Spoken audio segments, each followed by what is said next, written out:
They built for eternity and conquered death itself, yet their 3,000-year civilization ultimately crumbled into dust. This is the complete story of how the world's first great empire rose to glory and why it spectacularly fell. A medieval Arab traveler and scholar named Abdul Latif al-Baghdadi left his home in Baghdad around the year 1200 AD to begin a great journey of discovery. His youth had been spent studying law, medicine, and philosophy, with the classical thinker Aristotle serving as a particular source of inspiration. This intellectual curiosity propelled him, at the dawn of the 13th century, on a series of travels to the great regional cities of the time. His path led him through Mosul, Jerusalem, Damascus, and Aleppo, until finally, around 1204, he crossed the Sinai Desert and arrived on the banks of the Nile. Al-Baghdadi documented his experiences in a work that was both travelogue and philosophical text, which he called the Book of Edification and Admonition, and within its pages, he conveyed just how profoundly Egypt had affected him. He described Egypt as a place of amazing monuments and peculiar tales. The country's geography, he observed, was defined by a long valley bordered by two mountain ranges, one running to the east and the other to the west. Between these hills flowed the Nile, which eventually reached Lower Egypt and split into several branches before emptying into the sea. Al-Baghdadi also remarked on the river's extraordinary length, stating that no other river in the known world traveled a longer course. While journeying through the country, Al-Baghdadi was amazed by the sheer diversity of ancient ruins he encountered, from massive stone temples to decaying tomb complexes lining the Nile's banks. Yet, nothing could prepare him for the legendary monuments that appeared near the old city of Memphis, at a site known as Giza. He wrote that he had never witnessed or even heard of anything like the ancient structures of Egypt, placing the pyramids at the very top of his list. He noted their vast number, all located on the Giza side of the river and stretching toward Memphis over a distance that took 2 days to travel. They came in all forms, large and small, some built of clay and mud brick while most were stone, and with designs that were either stepped or smoothly sloped. Among this multitude, 3 specific pyramids were distinguished by their breathtaking scale. These were the ones, he wrote, that everyone discussed and pointed to, 3 structures arranged in a line at Giza. 2 of these were so gigantic that they had become muses for poets, creating a spectacle so overwhelming that the eye struggled to comprehend its full majesty. His writings also chronicled the lives of the local populations dwelling near these massive ruins. He observed people climbing to the very summits, while others were busy mining the structures for their high-quality stone blocks. A third group, he noted, became fixated on discovering the secret tunnels and chambers hidden deep within. Al-Baghdadi recorded that an entrance in one of the Great Pyramids permitted access to its interior, leading would-be explorers into tight corridors, confusing mazes, and deep shafts filled with traps. He recounted how many, driven by obsession and wild theories, attempted to chart these depths, only to inevitably reach an impassable point. Local tales told of these passages being infested with bats that grew to the size of pigeons. He also saw countless inscriptions carved into the stones, but they were in an ancient script that was completely indecipherable. In all his travels throughout Egypt, he confessed he never met a single soul who could read the characters or who even knew of anyone who could. It appears al-Baghdadi also paid a visit to the nearby Sphinx, which in his time was covered in sand all the way up to its neck. He described it as a colossal head and neck emerging from the earth, located a little more than a bowshot's distance from the 3 Great Pyramids. He learned that the local people called this figure Old Father Dread, and believed its massive body remained concealed beneath the ground. He found the face to be beautifully and masterfully carved, possessing an elegance and grace that gave the impression of a faint smile. Above all, al-Baghdadi was impressed by the mastery of engineering it must have required. The very methodology behind the pyramids' construction was astounding, as remarkable for its design as for its pinpoint precision. This incredible quality is what has allowed these monuments to withstand the passing of ages, or perhaps it's more that time itself has been forced to withstand the era of the pyramids. The greatest intellects of their day gave their absolute all to these projects.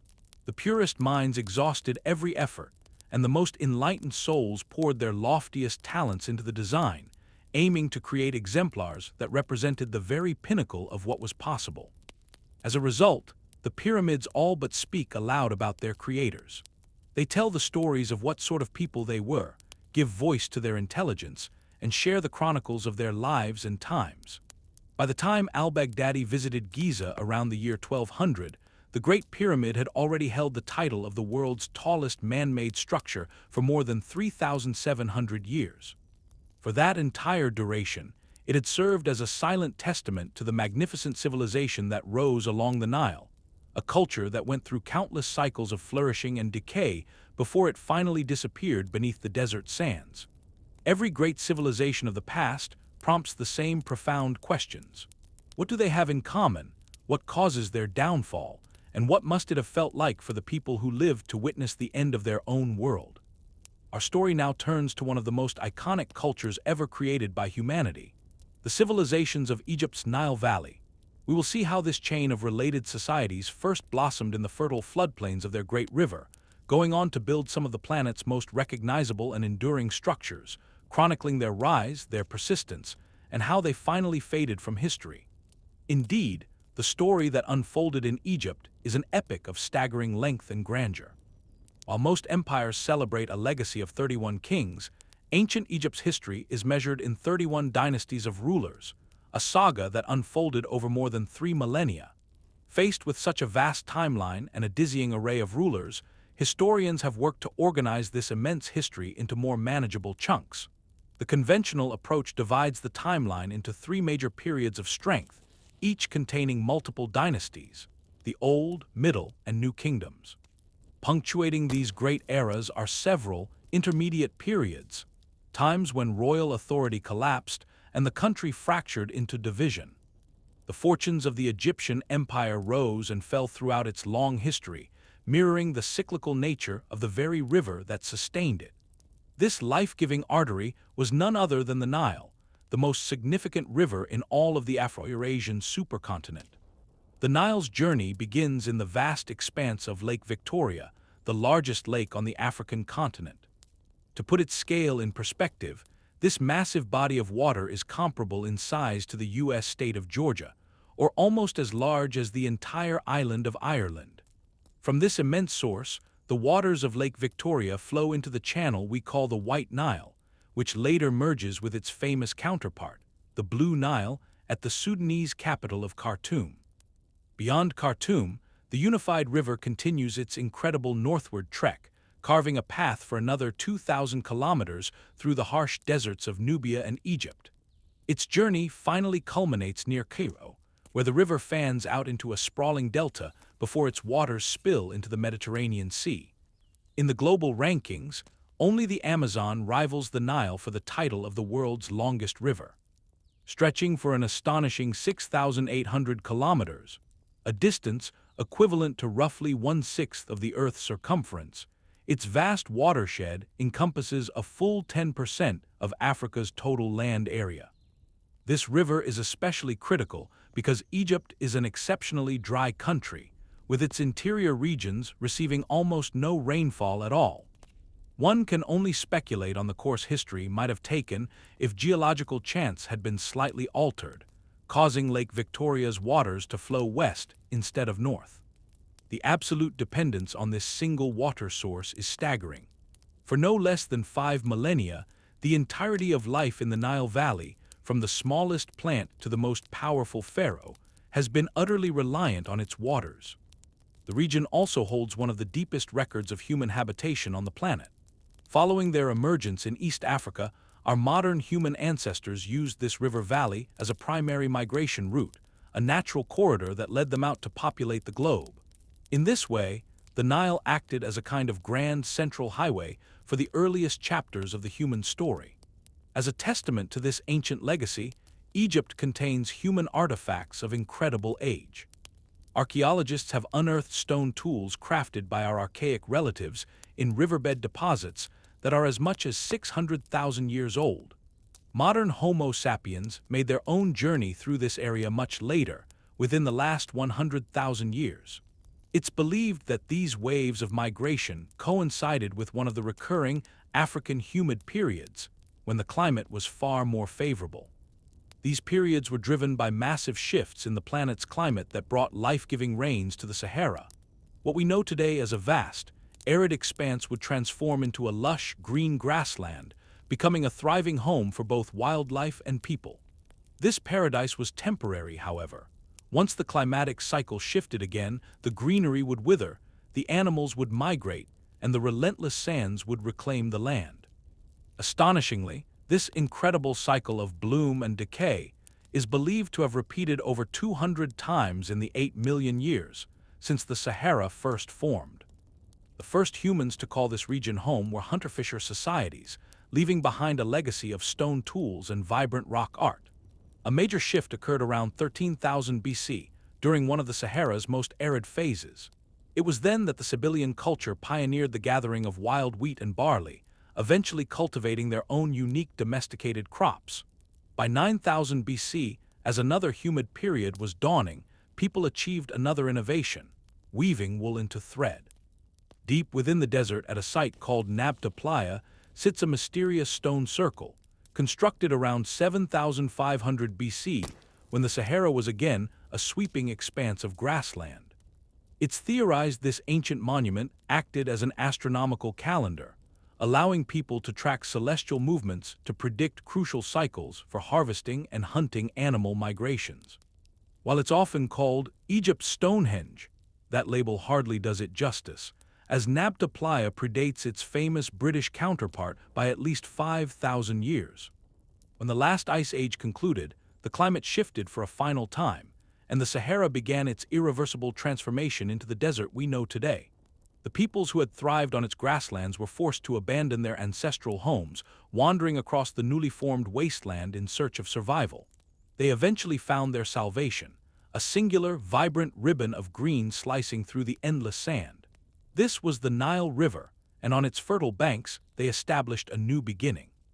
Their initial communities were just scattered settlements along the river, but as more people were driven to this lone source of life, these small villages gradually grew, merging into towns, then cities, and ultimately the first kingdoms. The Egyptian conception of their entire world was built around two core territories, which they called the Two Lands. This referred to the long, slender Nile Valley in the south and the vast, fan-shaped delta that unfolded in the north before meeting the sea. We know these regions today as Upper and Lower Egypt, respectively. For anyone used to modern north-facing maps, the Egyptian worldview presents a fascinating inversion. They oriented themselves in the opposite direction, always facing south, upstream toward the source of the life-giving floods. Consequently, their word for east became synonymous with left and west with right. As we continue, the key thing to remember is that southern Upper Egypt is upstream, while northern Lower Egypt is downstream. For countless people, the fertile banks of the river represented the entirety of their known world. This floodplain was called Kemet, or the Black Land, a name derived from the rich, dark silt deposited by the annual inundation. Kemet was the domain of the revered falcon-headed god Horus, a deity of life, healing, and protection. Yet, a journey of just an hour away from the river would lead you into Desret, the Red Land. This was the brutal, inhospitable desert that surrounded them, a blistering expanse with almost no water or shade. Presiding over this realm of chaos and violence was the god Set. The great river itself was known simply as Itru, which translates to the river, for in their world there was no other. The Egyptian world effectively began far to the south, in Upper Egypt, at a place now called Aswan. Here, a formidable belt of hard granite traverses the landscape, forcing the river through shallow, rocky channels and over boulders, creating whitewater rapids known as cataracts. The term originates from the Greek word kataraks, meaning rushing down. While the Aswan Dam has since tamed these waters, in ancient times they transformed into a raging torrent. The thunderous roar of the annual floodwaters passing through this chokepoint was so powerful it seemed to shake the very ground. This led the Egyptians to believe that the Nile was bursting forth from vast, subterranean seas deep within the earth. On an island amidst these churning waters at Aswan, a temple was constructed to worship this primeval force. The rapids also served as a natural barrier, preventing ships from exploring any further upriver. As a result, for much of its early history, Aswan marked the southern boundary of Egyptian influence and the final frontier of their power. Beyond lay the lands of Nubia, prompting the Egyptians to call this place the narrow gateway to the south. The island itself was known as Abu, the Egyptian word for elephant, as it was a central hub for the ivory trade with these southern neighbors. The Greeks later echoed this, naming the location Elephantine. From this point, trade caravans traveled overland into the Darfur region of Sudan, sourcing gold, ivory, and other valuable goods. As the historian Herodotus noted, everything north of Aswan was undeniably Egypt. He recorded their own oracle's definition. All the land watered by the Nile in its course was Egypt, and all who lived lower down than the city Elephantine and drank the river's water were Egyptians. A stroke of geographic fortune made travel remarkably simple. While the Nile's current flows from south to north, the prevailing winds blow in the opposite direction. This created a natural superhighway, allowing boats to use sails to travel south against the current with relative ease, while the return journey north was even simpler, carried along by the river's flow. The journey northward from Aswan begins in a starkly different environment. For a time, the view from a boat floating downstream is dominated by rugged desert and imposing cliffs of hard Nubian sandstone. This land offered very little for farming, but its valleys held immense wealth for the ancient Egyptians in the form of gemstones, copper, and gold. As one traveled farther north, these red cliffs would recede, giving way to a broadening floodplain. Here, the landscape transformed into a vibrant green expanse capable of sustaining a much larger population. It was in this fertile region that the desert city the Egyptians called Wasit would eventually rise, a place that would one day become the most powerful city in Upper Egypt, the capital of the southern desert lands. A distinct pattern emerged in their city planning. The eastern bank, greeting the rising sun, was bustling with the homes, markets, and workshops of the living. The western bank, however, where the sun disappeared each evening, was reserved exclusively for the city of the dead, a vast landscape of burials and tombs. Drifting further north into what we now call Middle Egypt, the floodplain expands even more into a lush landscape teeming with wildlife and vegetation. West of the river, a channel diverts water to fill a massive oasis known as the Fayyum, which blossoms from the Nile's main channel like a giant leaf on a stem. This vast lake was famously home to so many Nile crocodiles that the Greeks would later name the main settlement on its shore Crocodilopolis, or Crocodile City. The historian Herodotus recounts that some Egyptians even tamed these reptiles in their temples. He wrote that for the people around Thebes and the Fayyum's Lake Moeris, crocodiles were considered sacred. These communities would select one special crocodile, train it to be tame, adorn it with gold and stone earrings and anklets for its front feet, and provide it with specially prepared meals. While some Egyptians treated crocodiles as deities, others had a very different relationship with them, hunting them for food using an ingenious, though incredibly dangerous, technique. A hunter would first bait a hook with a piece of pork and toss it into the middle of the river. Then, positioned on the bank, he would beat a live piglet, whose squeals would lure the crocodile toward the sound. Once the predator was drawn onto the land, the hunter's critical first move was to smear mud over its eyes, effectively blinding it. This single action made the massive reptile much easier to subdue. Failing to do so meant a much more difficult and perilous fight.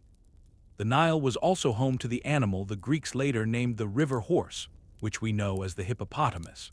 In the district of Papramis, these creatures were considered sacred, though this reverence wasn't shared by all other Egyptians.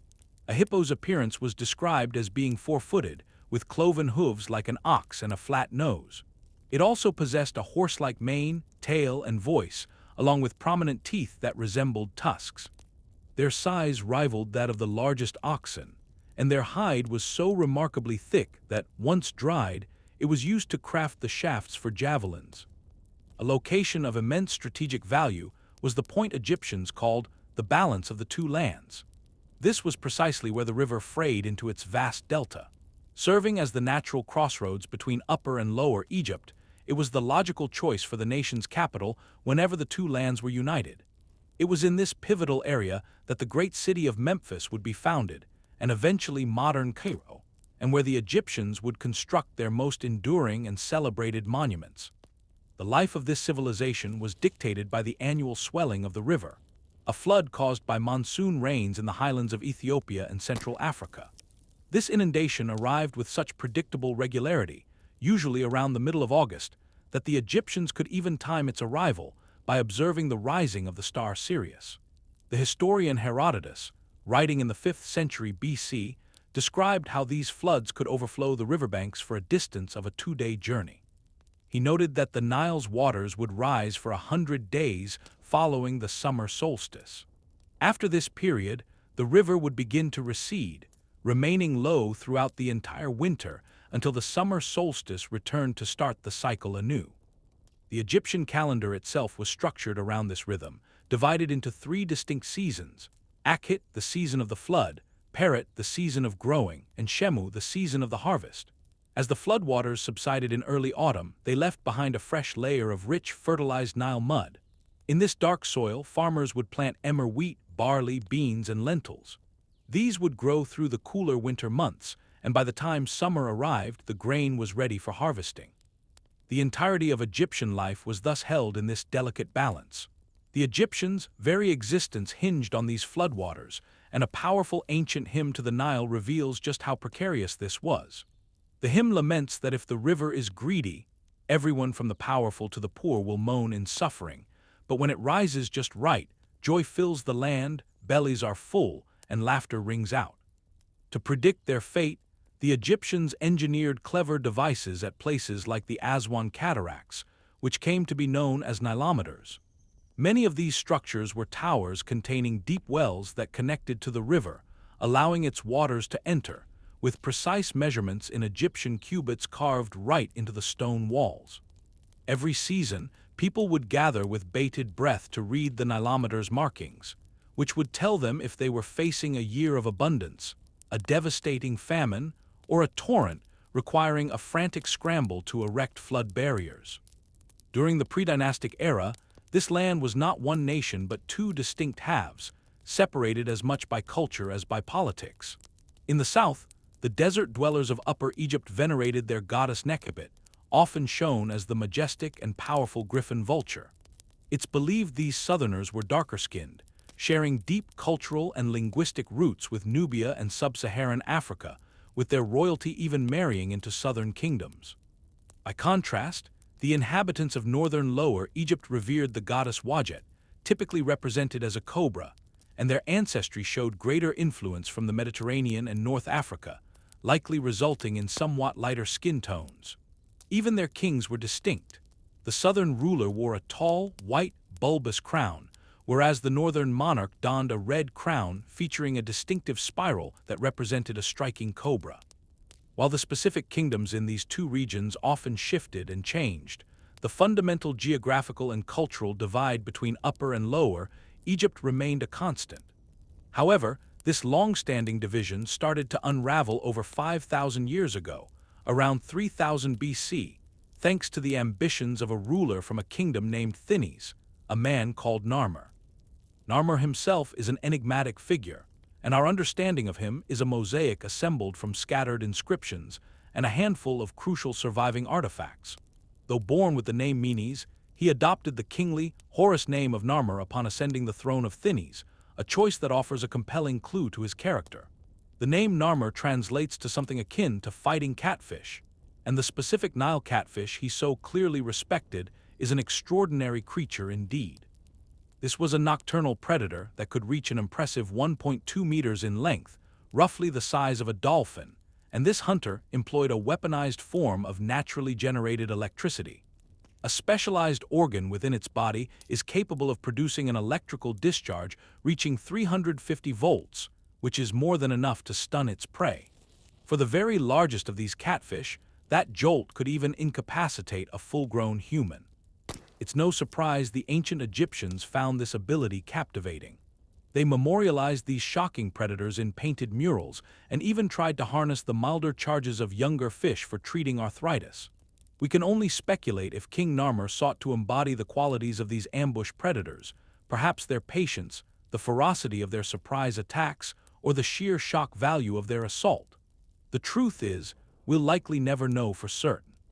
Almost everything we understand about this pivotal time comes from a single artifact, the Narmer palette, a stone carving filled with a few tantalizing but mysterious clues.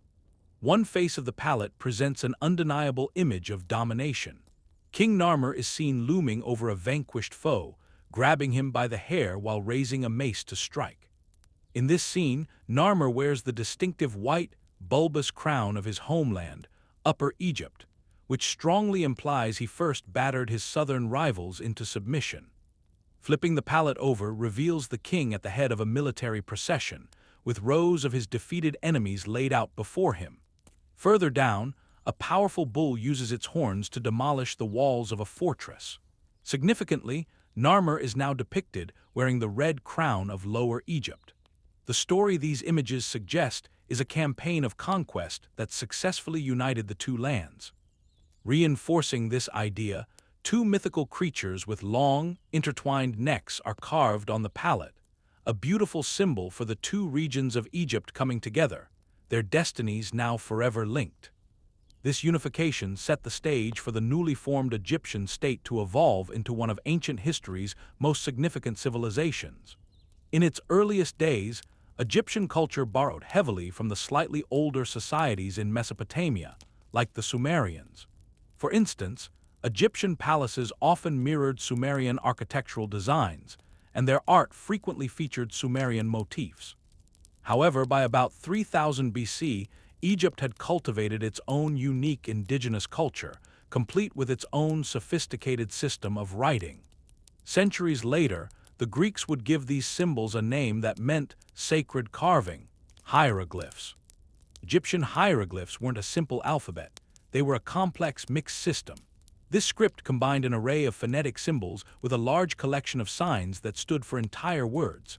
A simple drawing of a man raising a hand to his mouth, for instance, could be used to represent the common word eat, while other symbols were used to represent groups of consonants. This phonetic quality was also used to spell out less common words or the proper names of people and places. Hieroglyphs appeared on the scene shortly after cuneiform was developed in Mesopotamia, leading to the possibility that this older script provided the initial inspiration. However, a major mystery separates the two.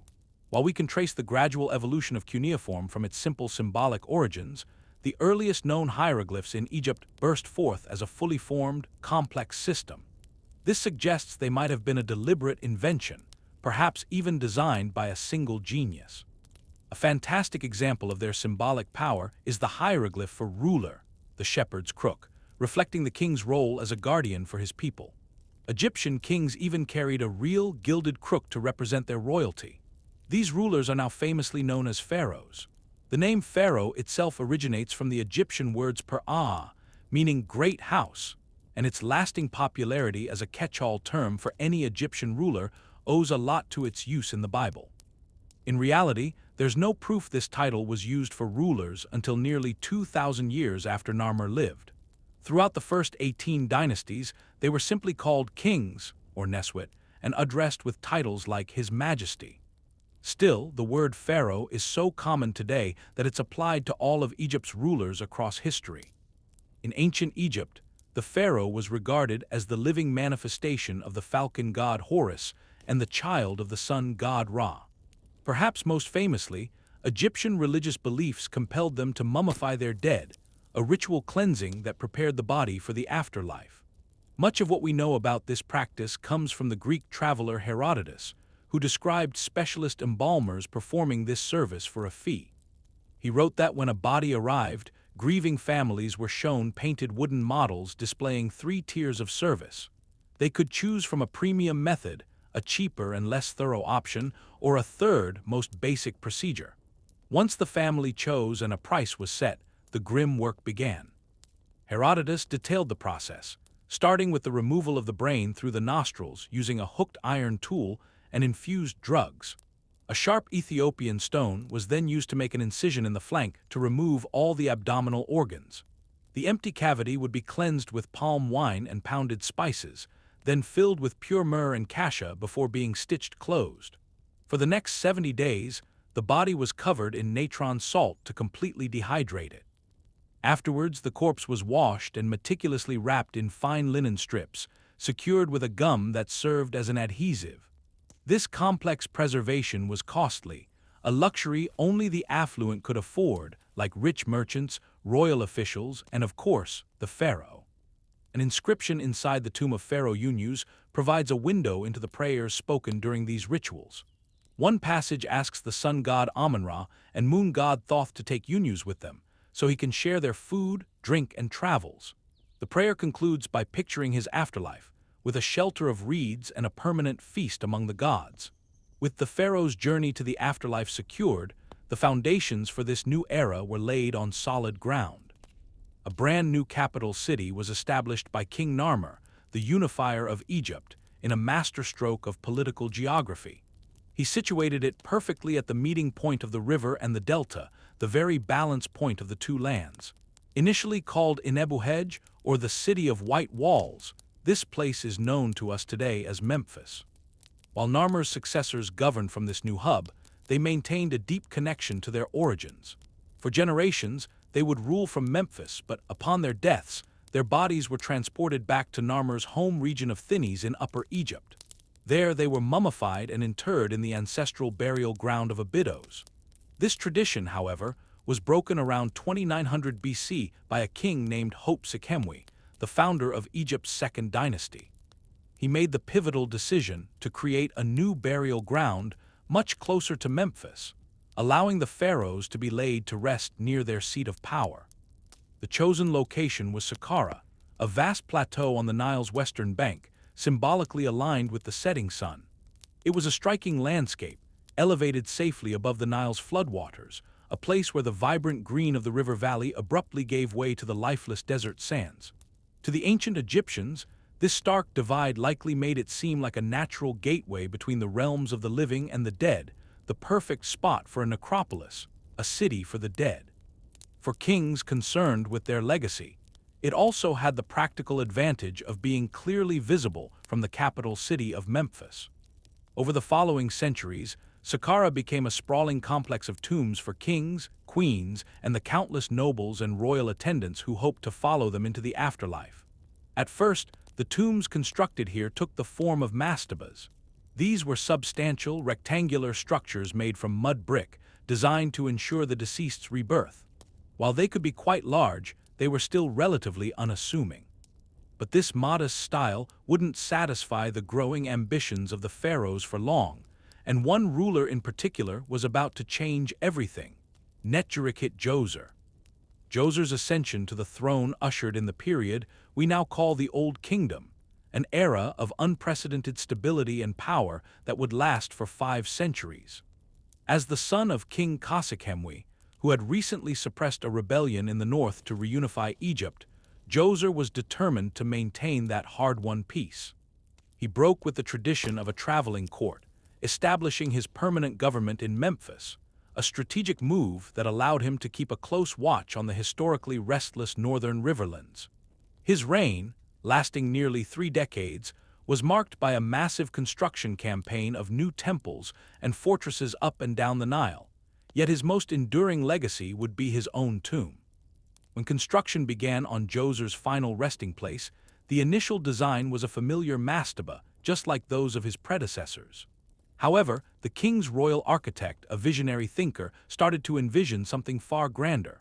This was Imhotep, a man of immense talent who served as the king's chancellor and engineer, holding prestigious titles like overseer of all stone works, royal seal bearer, and head of the royal shipyard. Imhotep, whose name means the one who comes in peace, was born in the 27th century BC. While his life is shrouded in legend, we know he was an extraordinary polymath, a skilled priest, scribe, physician, architect, statesman, and even a reputed magician. Remarkably, he is perhaps the first non-royal individual in all of history whose life was recorded in any significant detail. Entrusted by the king as his most trusted architect, Imhotep was not content to build another conventional mud brick mastaba. In fact, Imhotep was determined to build something entirely new, and that something new would be made of stone. The material for this tomb had to be hewn from the local bedrock and shaped into rough blocks. As the stone mastaba began to take shape, a groundbreaking idea seems to have struck Imhotep. He realized this durable, new material could bear far greater weight, which meant there was no architectural limit to how high he could build. After completing the initial mastaba, he experimented by stacking a smaller one on top, and then another, producing a tiered profile. This initial four-tier plan soon evolved as Imhotep's ambitions grew even bolder. The finished tomb for Djoser ultimately towered 6 layers high. As perhaps the world's first major construction built entirely from cut stone, its height of 62 meters made it the tallest structure on the planet. With the step pyramid finally finished, the deceased king was placed in a granite chamber deep beneath the monument, which was protected by an intricate network of tunnels. Djoser's pyramid represented a complete revolution in Egyptian engineering, setting an irresistible standard that all future kings would strive to surpass. The achievements of engineers like Imhotep are made even more staggering by the immense pressures they worked under, especially the need for speed. Across Egypt today, the landscape is dotted with the remnants of unfinished pyramids. Construction on these monuments was typically halted when the pharaoh who commissioned them died unexpectedly. It seems that once a ruler passed away, there was little motivation to continue building his tomb. A new pharaoh was now on the throne, and work on his own pyramid had to commence immediately. Consequently, most pyramids had to be built within a roughly 30-year window. Seeing the final capstone put in place was a privilege reserved for kings who enjoyed the longest and most stable reigns. Djoser's successor, a man named Sekhemkhet who was possibly his brother, became one of these unfinished statistics. Upon taking the throne, he launched a monumentally ambitious project for another step pyramid, designed to dwarf his brother S. However, Sekhemkhet died just 6 or 7 years into his reign, and with only the first layer complete, his pyramid was abandoned. A later king, Kaba, met a similar fate, dying after 6 years with his own stepped pyramid left incomplete. To erect each pyramid, the Egyptians mobilized a colossal workforce, estimated at as many as 100,000 people per project, with around 10,000 laboring at any given time. A persistent misconception suggests these monuments were built by enslaved people, but the majority of modern historians disagree. While slavery was a feature of Egyptian society, as it was throughout the ancient world, with slaves often taken as prisoners of war or being people who fell into debt or committed major crimes, their roles were different. Slaves largely served as domestic servants or, in less fortunate cases, were forced to work in harsh extraction industries like mining. They were a distinct underclass who would not have been entrusted with constructing such sacred and important buildings. Instead, evidence indicates that the pyramid builders were composed of skilled professional artisans, alongside a seasonal workforce of peasant farmers who worked for rations. The rhythm of an Egyptian farmer's life was governed by the Nile's annual flood, leaving only specific periods in the year for agricultural work. During the long off-season, farmers could offer their labor to the state's massive construction projects. Such projects included digging canals and other public works, as well as the construction of pyramids. While engaged in labor for the king, these workers were provided with beer 3 times daily and ate meat on a regular basis. Organized into teams of 20 men, they worked in shifts lasting 3 months. Hidden on the inward-facing sides of some pyramid stones, their graffiti reveals they adopted playful and boisterous team names. We have records of names like the Friends of Khufu, the Vigorous Gang, and even the Drunkards of Menkaure. It appears their supervisors cultivated a sense of team pride and friendly competition, possibly awarding honors and extra beer to the teams that moved the most blocks. Although the work was undeniably backbreaking, it was a deal millions of Egyptians would accept over the next 1,000 years. They may have also felt a deep sense of pride in contributing to these grand constructions, which they might live to see completed. These laborers were respected to such a degree that anyone who died during construction received a tomb within the royal complex. Their bodies became a permanent part of the very monolith they had given their lives to build, an honor never extended to a slave. The immense administrative effort required to build these tombs over the coming centuries forced a complete restructuring of the Egyptian government. Historically, the state's highest positions were given to the pharaoh's relatives, but these ambitious projects demanded skilled professionals. Consequently, in the following decades, specific government functions like the Master of Scribes and Controller of Workshops were created as separate roles, delegated to capable individuals who earned their positions through merit. Egyptologist Toby Wilkinson neatly summarizes this transformation. As Egypt embarked on pyramid building, the pyramids were building Egypt. This new class of civil servants took great pride in their duties. An Egyptian text from the 5th dynasty records the advice a vizier named Mentuhotep offered his son on being a successful administrator, counseling him, "Let not your heart be puffed up because of your knowledge. Take counsel with the ignorant as well as the wise. Good speech is more hidden than the emerald, but it may be found even among maidservants at the grindstone." Even so, the failures of the kings after Djoser must have dampened the empire's morale. Their crumbling, unfinished pyramids stood as symbols of a kingship that could be fragile and temporary. Djoser's stepped pyramid was a challenge that demanded an answer, but it took until the reign of a king named Sneferu for someone to rise to that challenge. Sneferu's full name, translated to Horus, Lord of Maat, has perfected me. In Egyptian belief, Maat was the embodiment of justice, truth, and cosmic order, often depicted as a goddess with an ostrich feather on her head who maintained the harmony of the universe. Her opposite was Isfit, chaos, darkness, and disorder, sometimes shown as a great, coiling serpent. For the most part, Sneferu's name proved to be fitting. He reigned for up to 48 years under the protection of Maat, a period of stability and prosperity. A later source, the Pris Papyrus, remembers his ascension. The majesty of the king of Upper and Lower Egypt, Huni, came to the landing place of death, and the majesty of the king of Upper and Lower Egypt, Sneferu, was raised up as a beneficent king in this entire land. Over his half-century on the throne, Sneferu would cement his legacy as Egypt's most passionate and persistent pyramid builder. Seeing the failed attempts to replicate Djoser's work, Sneferu began to imagine something far grander, a pyramid with a perfect geometrical shape. He had a vision of a structure with polished, smooth sides, unlike anything seen before. His first try at achieving this would be the pyramid at Meidum. A debate exists over whether the Meidum pyramid was built by Sneferu or his predecessor, Huni. We can probably assume neither would be eager to take credit, as it remains one of the most magnificent failed pyramids in history. The structure was built in multiple phases. It began as a stepped pyramid similar to Djoser's, but this inner core was then enclosed in a steep casing of white limestone, creating a tall, narrow point. The visual effect would have been stunning. That is, until one day, as the pyramid neared its final stages, a catastrophic failure occurred. Suddenly, the entire outer casing of stone gave way, collapsing in a massive, thundering slide.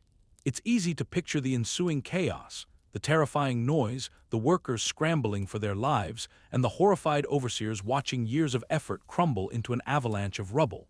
Sneferu issued an immediate order to abandon the project. Inside, the construction crews dropped their tools right where they stood and walked away. To this day, the pyramid's burial chamber remains a frozen moment in time, its walls rough and uncarved, with the very wooden beams used for construction still propping it up, a clear sign of a hasty departure. While the pharaoh must have been heartbroken, his ambition remained unshaken. Undeterred, Sneferu soon commissioned a second attempt at a new site called Djoser, located just south of the Saqqara necropolis. This new monument was designed to be even grander, with a daringly steep 53-degree angle for its sides. As his laborers began their work, the pharaoh surely felt confident that this time he would achieve his vision of a perfect pyramid. Unfortunately, a critical oversight doomed this project as well. The chosen location was geologically unstable, resting on a weak foundation of soft sand and shale. As the structure rose and its immense weight pressed down, eventually reaching millions of tons, the ground began to give way. The entire massive building started sinking, and alarming cracks began to spiderweb through the stonework. One can only guess at the terror the chief architect must have felt, having to deliver this second piece of terrible news to his king, a man considered the son of Ra and the living god Horus on earth. Desperate attempts were made to salvage the project. Workers added extra support blocks around the base and even wedged massive cedar beams into place to halt the sinking, but all their efforts were in vain. The conclusion was unavoidable. To continue with the original design would guarantee another catastrophic collapse. This time, however, Pharaoh Sneferu demonstrated remarkable pragmatism. He agreed to a radical change in plans, allowing his builders to complete the pyramid at a much safer 43-degree angle, which also lopped 25 meters off its final height.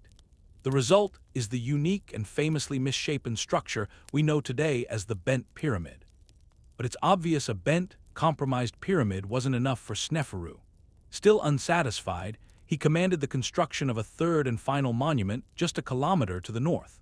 For this project, his builders applied all the hard-won lessons from their two previous failures.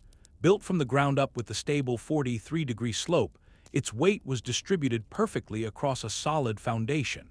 At last, Sneferu had the masterpiece he had so long craved. This became the world's first true, smooth-sided pyramid, a revolutionary design that would set the standard for all future pyramids. At 105 meters tall, it soared to nearly double the height of Djoser's step pyramid, becoming the new tallest structure on the planet, a monument of undeniable geometric perfection. After his death, Sneferu was laid to rest within this final, perfect pyramid, just as he had wished. His son, a man named Khufu, ascended to the throne, destined to become the most legendary pyramid builder in history. Growing up, Khufu would have been surrounded by his father's all-consuming architectural obsession. We can easily picture the young prince overhearing tense discussions with architects, feeling the frustration of the first two failures, and then sharing in the immense pride of the Red Pyramid's final success. It's likely that as a boy, he harbored dreams of creating his own incredible monument one day. While historical details about Khufu's personality and reign are scarce, his primary motivation seems crystal clear. He was driven by a desire for immense scale and a singular ambition to construct the biggest pyramid the world would ever see. Benefiting from his father's trial and error, particularly the lessons from the bent pyramid, and almost certainly employing the same master builders, Khufu decided to select a new site for his monumental tomb, a spot known as Giza, situated on a sturdy limestone plateau just outside Memphis and about 15 kilometers northwest of Saqqara. It was a project of such staggering ambition that at its outset there was likely serious doubt about whether the feat could even be accomplished.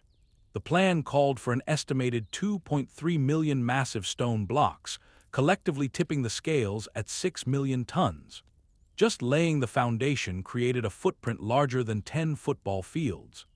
For the pyramid's core, workers quarried local limestone directly from the Giza Plateau. To hold it all together, they used a lime mortar mixed with straw and charcoal. These tiny organic fragments within the mortar have proven invaluable, as they can be carbon dated, giving archaeologists a scientifically certain timeframe for the pyramid's construction. While the main body could be built with rougher stone, the critical burial chamber deep inside required something much stronger. Blocks of hard granite were transported all the way from Aswan, specifically, to withstand the immense pressure from the millions of tons of stone pressing down from above. The pyramid's dazzling outer casing was sourced from quarries in a place called Tura, located on the opposite bank of the river. This Tura limestone was of exceptional, marble-like quality, with a brilliant pale white color. Its beauty made it a highly sought-after material for tomb interiors and the ideal choice for the pyramid's finishing layer. Blocks of this fine stone were painstakingly extracted from underground tunnels, hauled to the river's edge, and then loaded onto barges for their journey downstream. To streamline the delivery of these materials, Egyptian engineers excavated a network of canals and artificial harbors, bringing the waterway right to the pyramid's base. One of these harbors even earned the name Khufu, meaning the Pool of Khufu. Incredibly, the oldest papyrus ever discovered gives us a direct window into this process. It's the work journal of an overseer named Merer, who dutifully chronicled the daily, and perhaps monotonous, grind of the operation. His entries paint a vivid picture of the routine. Day 25 is spent hauling stones at Tura South before sleeping there. On day 26, he casts off with a full load, spending the night at the pool of Khufu. Day 27 sees him arriving at the pyramid. By day 28, he is sailing back upriver to Chura south. The cycle repeats on days 29 and 30, with more hauling and nights spent at Chura. Another marvel of the structure is its remarkable precision. The pyramid is aligned almost perfectly to true north, with each of its four faces pointing to a cardinal direction. This feat of engineering strongly suggests that the Egyptians employed celestial measurements, using the stars to achieve an accuracy that would have been impossible otherwise. Thanks to the kingdom's incredible organizational power, the entire project is estimated to have taken only about 23 years. The final blocks were likely set in place around 2560 BC. When it was finished, the Great Pyramid of Giza soared to a height of 147 meters, the equivalent of a modern 40-story building, making it the tallest man-made structure on the planet, a record it would hold for an astonishing 4 millennia. It wasn't until 1311 that a new contender, the spire of England's Lincoln Cathedral, finally eclipsed it, and even that structure would only survive for about 200 years before a storm sent it crashing down. While Khufu's name is immortalized by this incredible monument, the man himself remains a mystery, with almost nothing known about him beyond his colossal building project. In a fantastic twist of irony for a pharaoh obsessed with immense scale, the one and only depiction of him ever discovered is a tiny ivory statuette standing just 7 centimeters, less than 3 inches high. Following Khufu's death around 2525 BC, the throne passed to his son Jedefer, whose rule proved to be brief. After Jedefer's passing, another of Khufu's sons, a man named Khafre, rose to become the next pharaoh. Khafre continued the family tradition established by his father and grandfather, commissioning his own great pyramid right next to Khufu's. Yet, for one reason or another, he made the curious decision not to surpass his father's in height. Speculation runs wild as to why. Maybe the builders, exhausted by the relentless push for larger pyramids, informed him that going bigger just wasn't feasible. Or perhaps Khafre felt that ostentatiously outdoing his deceased father would be in poor taste. Whatever the motive, Khafre's pyramid was ultimately built a respectable 3.5 meters shorter. He did, however, employ a clever optical illusion by constructing it on a slightly elevated limestone base, which makes it appear taller from certain viewpoints.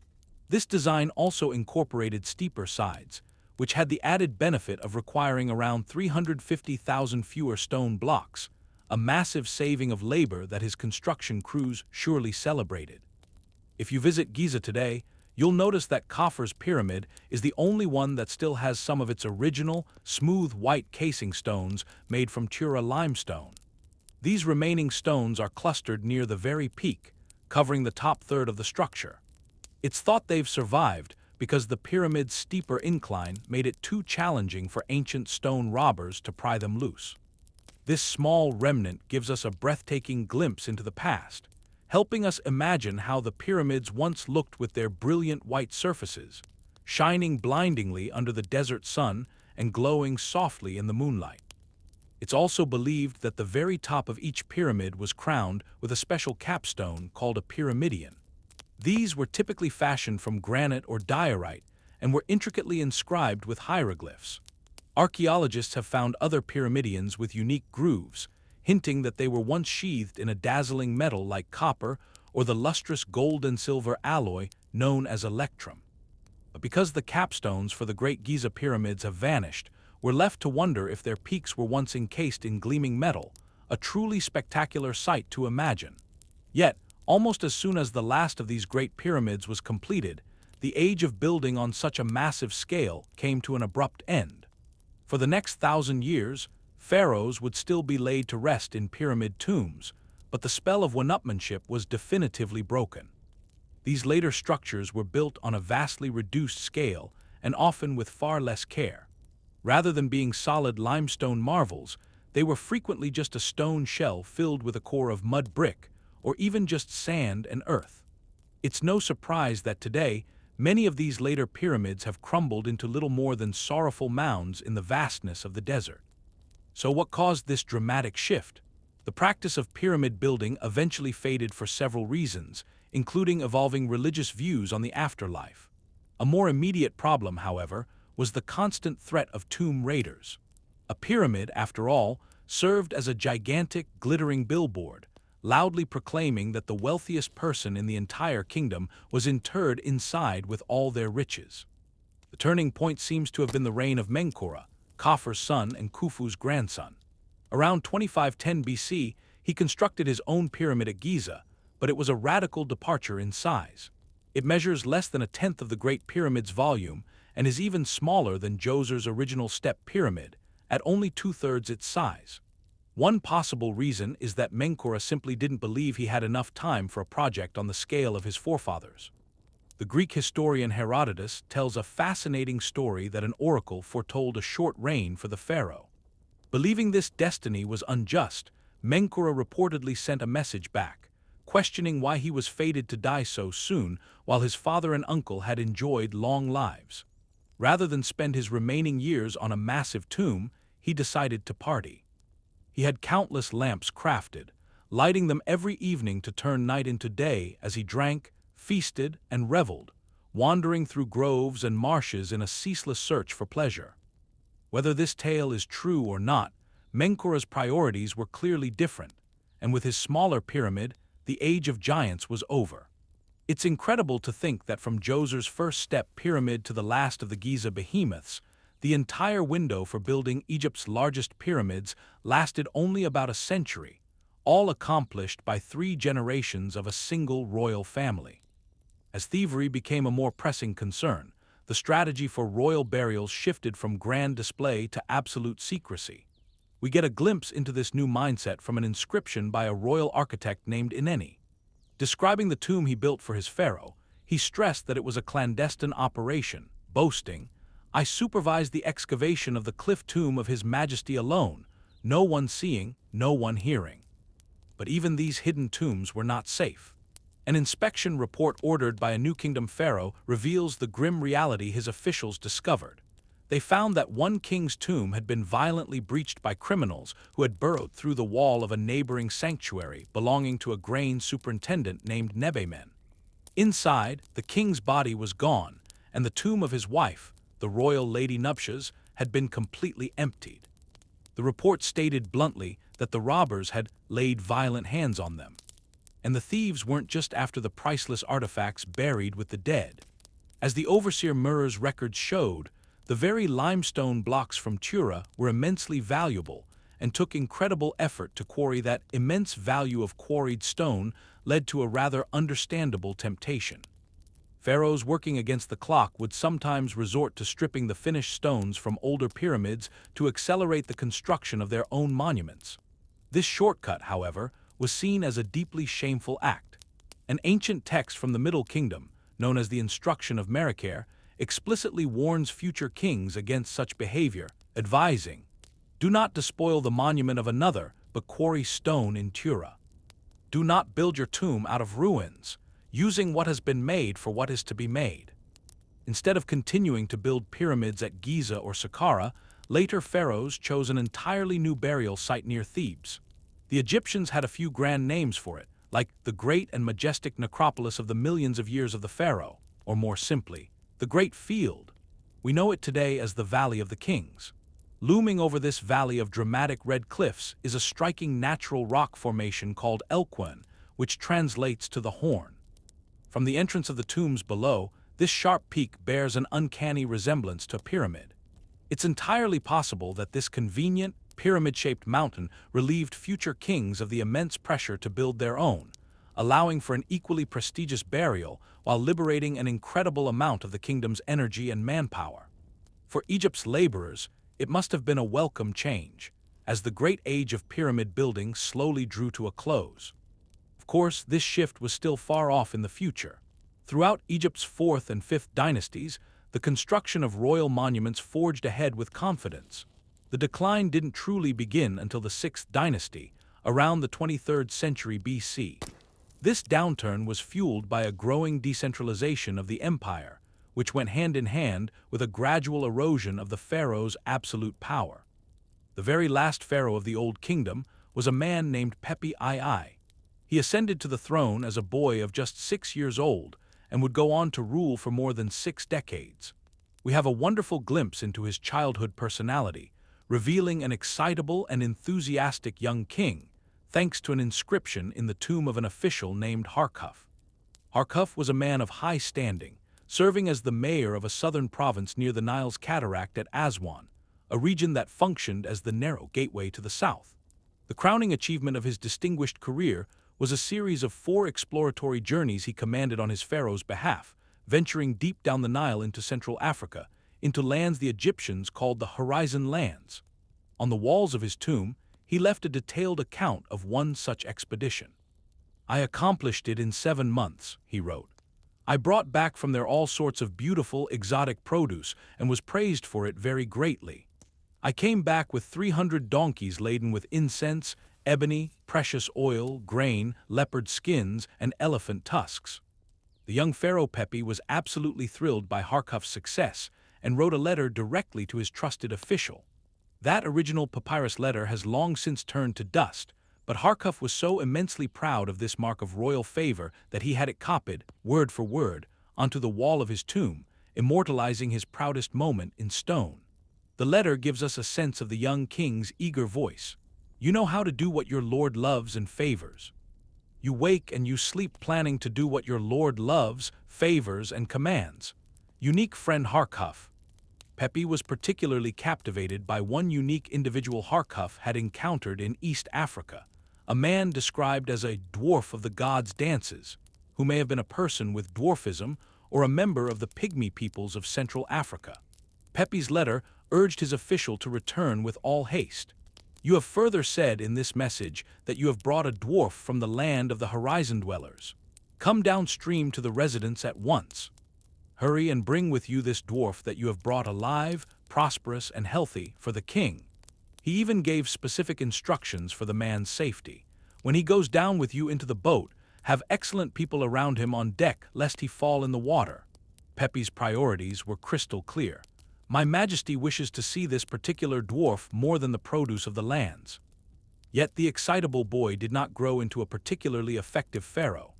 During his childhood, his mother and grand viziers handled most of the ruling, and as an adult, Pepi continued this relatively hands-off style of governance. For most of its history, Egypt's administration relied on regional governors, known as nomarchs, appointed by the pharaoh. But Pepi's extraordinarily long reign saw a dramatic shift of power toward these nomarchs. Their positions slowly became hereditary rather than appointed, allowing single families to accumulate vast wealth and influence. With each passing generation, their tombs grew larger and more elaborate. Soon, these nomarchs began to operate like feudal lords or petty kings, even waging battles amongst themselves.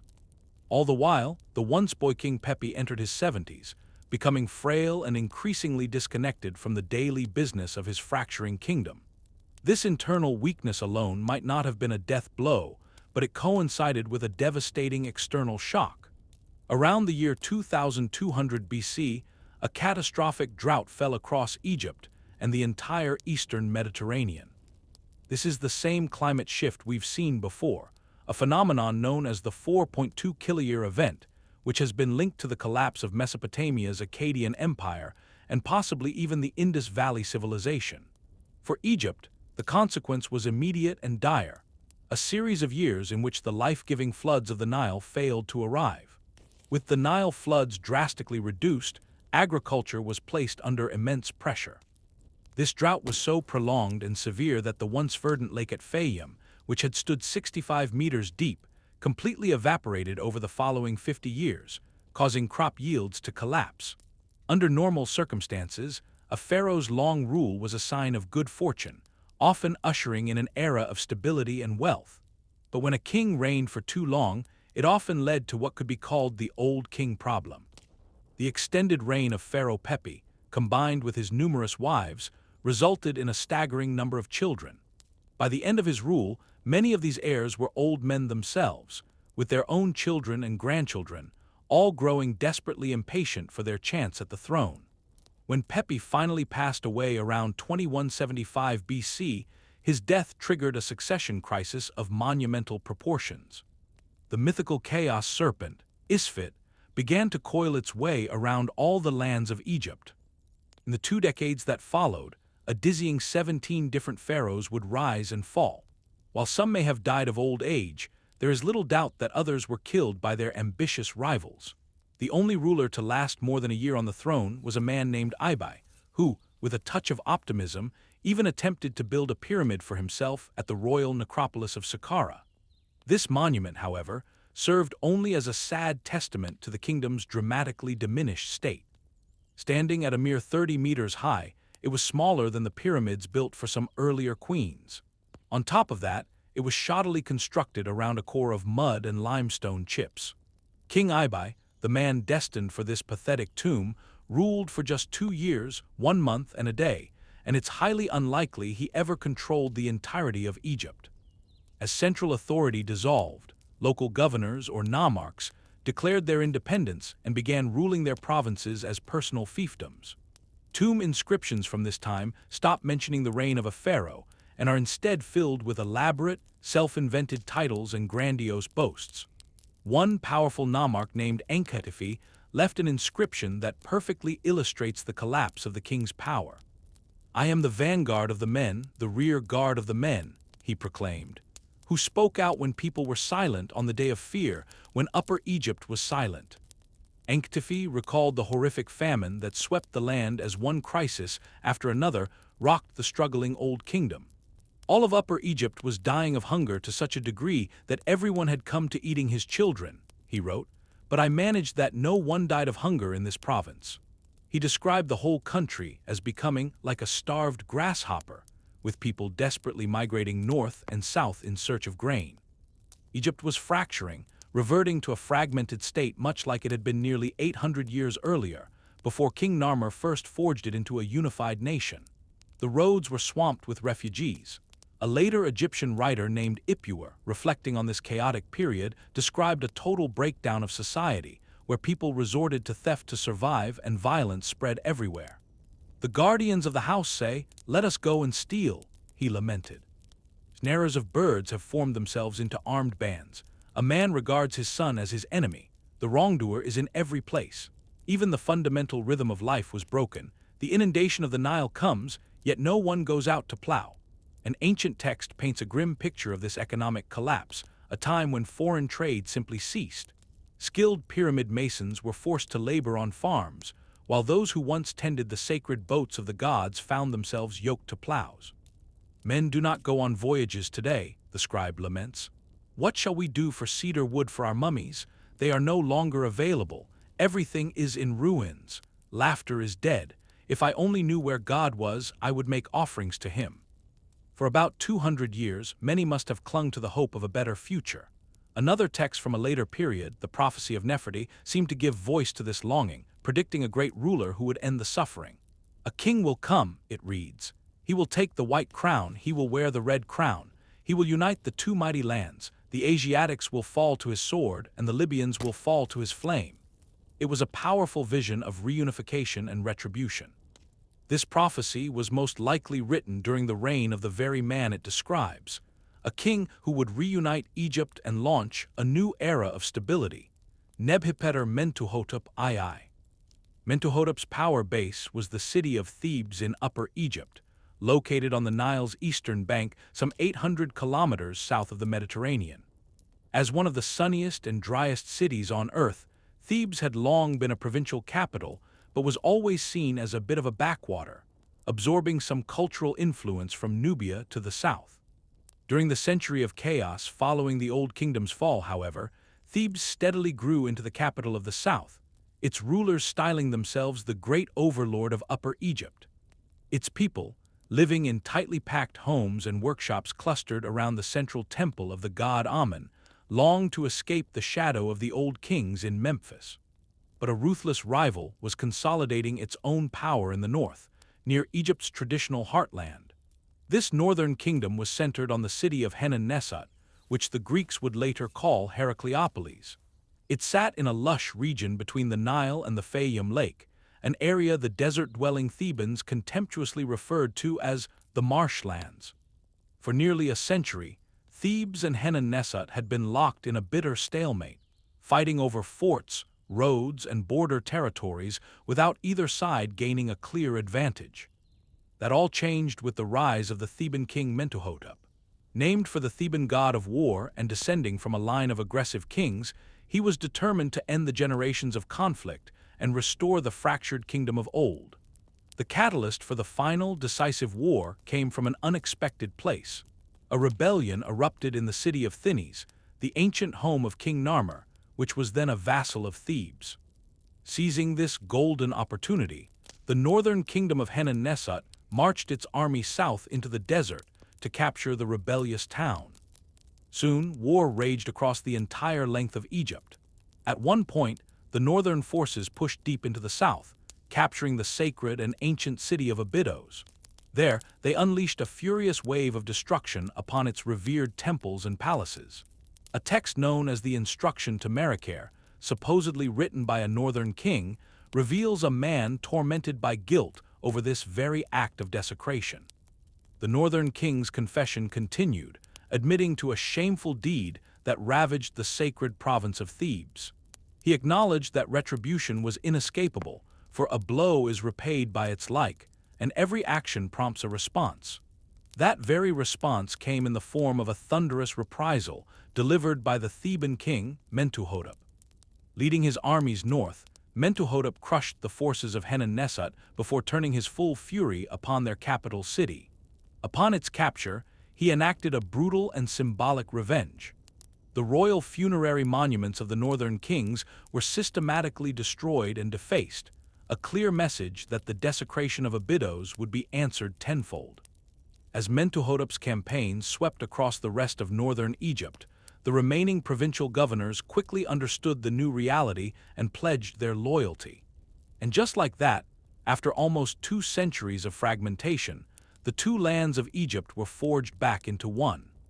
This reunification ushered in an era that historians call the Middle Kingdom, a period of stability lasting roughly 300 years. While it may seem lackluster architecturally when set against the colossal pyramids of the Old Kingdom or the grand temples of the later New Kingdom, this was not a barren age. Instead of pouring their efforts into stone, the Egyptians of the Middle Kingdom experienced an incredible cultural boom in a different medium: literature. Incredible stories began to emerge from this period. There's the famous tale of Sinu, which follows the adventures of an Egyptian who travels through Palestine and beyond, only to be overcome by a deep longing for his homeland. Another work, The Tales of Wonder, feels like an ancient prototype for the Arabian Nights, weaving fantastical stories that were framed as entertainment for the great pyramid builder Khufu, told by his own sons. But perhaps one of the most remarkable is a tale reminiscent of Gulliver's travels, called The Tale of the Shipwrecked Sailor. This story's cleverness lies in its structure. It's a story told within another story. It begins with the narrator recounting how he was shipwrecked in the Mediterranean and washed ashore on an island ruled by a massive serpent. He describes the terrifying ordeal: a sudden storm on the open sea, a sharp, moaning wind that whipped up 14-foot waves, and his ship being smashed to pieces, leaving him the sole survivor. On this island, the sailor meets the giant serpent, who surprisingly shares its own tale of tragedy, explaining that its entire family was wiped out when a star fell from the sky. Despite its own loss, the serpent comforts the sailor, prophesying that after 4 months, a familiar Egyptian ship will arrive to rescue him. The creature even offers a piece of wisdom, noting the immense joy a survivor feels in recounting their story once the suffering has passed. True to the serpent's word, the ship appears. The sailor spots it from a tall tree, recognizes the crew, and rushes to the shore to greet them, giving thanks to the island's serpentine lord. What makes this nearly 4,000-year-old story, written around 1900 BC, so revolutionary is its focus? While myths about gods and legends of great kings existed, this was different. This was a tale about a regular person caught in an extraordinary circumstance, seemingly crafted purely for the joy of storytelling. For this very reason, it might be considered the world's first true work of fiction. So much of what we know about ancient Egypt comes from the pharaohs, simply because they were the ones funding the giant monuments and inscriptions that survived the ages. But this explosion of literature during the Middle Kingdom provides a precious window into the lives of everyday people. A text from this era called the Papyrus Lancing is especially revealing. The papyrus is framed as a lecture from a master scribe to his student, essentially a career day pitch meant to convince the young man to stick with his studies. The scribe argues that writing is more profitable than any other job, more pleasant than food and drink, and more valuable than any inheritance or fancy tomb. To prove his point, he paints a grim picture of manual labor. The laundryman, he says, spends his days in exhausting toil, his body aching from whitening his neighbor's clothes. The potter is perpetually covered in mud, his hands and feet caked in clay, resembling someone who lives in a swamp. He describes the cobbler, whose hands are stained red with dye as if covered in blood, and who works amidst the pungent stench of tanning lotions. The scribe details the hardships of the florist making bouquets and other trades to make his case. Of course, since we only have the writings of scribes to go on, we get a very particular, and perhaps biased, view of daily life. The perspective of the literate elite naturally paints every other profession as uniquely grueling, from the artisan sweating through the night to beautify a wine jar, to the tireless merchants navigating the Nile's currents with their wares. But we will never know the true feelings of these workers, as their own experiences were never written down. What we do know is that the vast majority of Egypt's population consisted of peasant farmers. Even those who specialized in other trades would have likely participated in some form of agriculture. These peasants did not actually own the land they worked. A large share of everything they grew was owed to the pharaoh's crown or the local temple. To make up for this, most families maintained small, private kitchen gardens. These were usually tended by the women, who were also tasked with baking the daily bread, a staple made from emmer wheat. The process often involved pressing dough into clay molds, and sometimes they got quite inventive, shaping loaves into spirals or even animal forms. The wealthy could afford cakes and pastries made from the finest flour, sweetened with dates and honey. Beyond bread, the Egyptian diet was surprisingly varied, featuring vegetables like garlic, spring onions, lettuce, and celery, alongside cucumbers, gourds, and melons. This was rounded out with high-protein foods like lentils, chickpeas, and a type of edible tuber called a tiger nut, which grows in wetlands. Since at least the time of the pyramids, olive oil was their primary cooking fat. Meat was also on the menu, though less frequently, and included beef, lamb, pork, and goat, as well as poultry like quail, pigeon, and duck. Some of their tastes were more adventurous, even extending to mice and hedgehogs. The spiky creatures were cooked with a clever technique. They were encased in wet clay and baked, and when the hardened clay was cracked open, it took the spines with it. The Egyptians also produced cheese and even a version of foie gras by force-feeding geese. The importance of food was also a moral issue. One text, written by a scribe to Queen Nefertari, makes a powerful appeal for charity, stating, "Do not eat bread while another stands by without extending your hand to him." The wisdom continues, explaining that while men's fortunes rise and fall, food is a constant that should be shared. No discussion of Egyptian diet is complete without mentioning beer, which was consumed daily by almost everyone, making breweries vital centers of industry. Beer was considered a gift from Hathor, the goddess of beauty and music, while another goddess, Tenenet, watched over the breweries themselves. Fittingly, many of these establishments were run by women. Some were truly enormous, capable of brewing over 1 million liters a year. They used large pottery vats propped on mud bricks over fires, heating barley and water, letting it ferment, and then flavoring the brew with honey or fruit syrups. Beer was so central to the culture that it had its own annual event, the Tek Festival, which became known as the Festival of Drunkenness. During this celebration, Egyptians would drink until they passed out together in a large hall, only to be awoken simultaneously by the loud beating of drums. It was believed that in that first moment of consciousness, some of them might even meet the goddess Hathor. Egypt's entire society, for all its stability, was built upon the collection and storage of grain, which introduced a single constant danger: mice and rats. Grain was stored in large, circular, beehive-shaped granaries where it was poured in through a hole at the top and preserved by the hot, dry air. When needed, it was removed from a small door at the bottom. An infestation in these granaries or in the fields could wipe out thousands of hours of work and lead to starvation. To combat this ever-present threat, the Egyptians had a formidable set of allies: the domestic cat. The land was home to two main breeds of native wildcat, the jungle cat, or Felis chaus, and the African wildcat, Felis sylvestris libica. Of these two, it was the African wildcat that would prove most significant. This tamer species of wildcat possessed a much gentler disposition, making it the perfect candidate for domestication. And indeed, archaeological finds show that Egyptians were keeping them as pets for over 5 millennia. Their practical value was undeniable.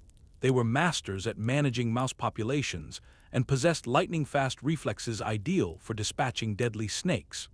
Beyond their usefulness, however, it's apparent the Egyptians genuinely cherished these animals as companions. In fact, the most adored pets were often mummified and buried with small gifts, ensuring they were well provided for in the feline hereafter. The Greek historian Diodorus of Sicily even documented the elaborate funeral rites he witnessed for these creatures.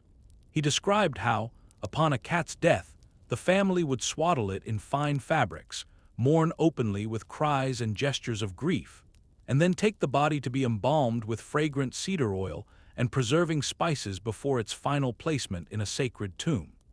Although the house cat was first tamed elsewhere in the Fertile Crescent, its journey into widespread domestication truly took off in Egypt.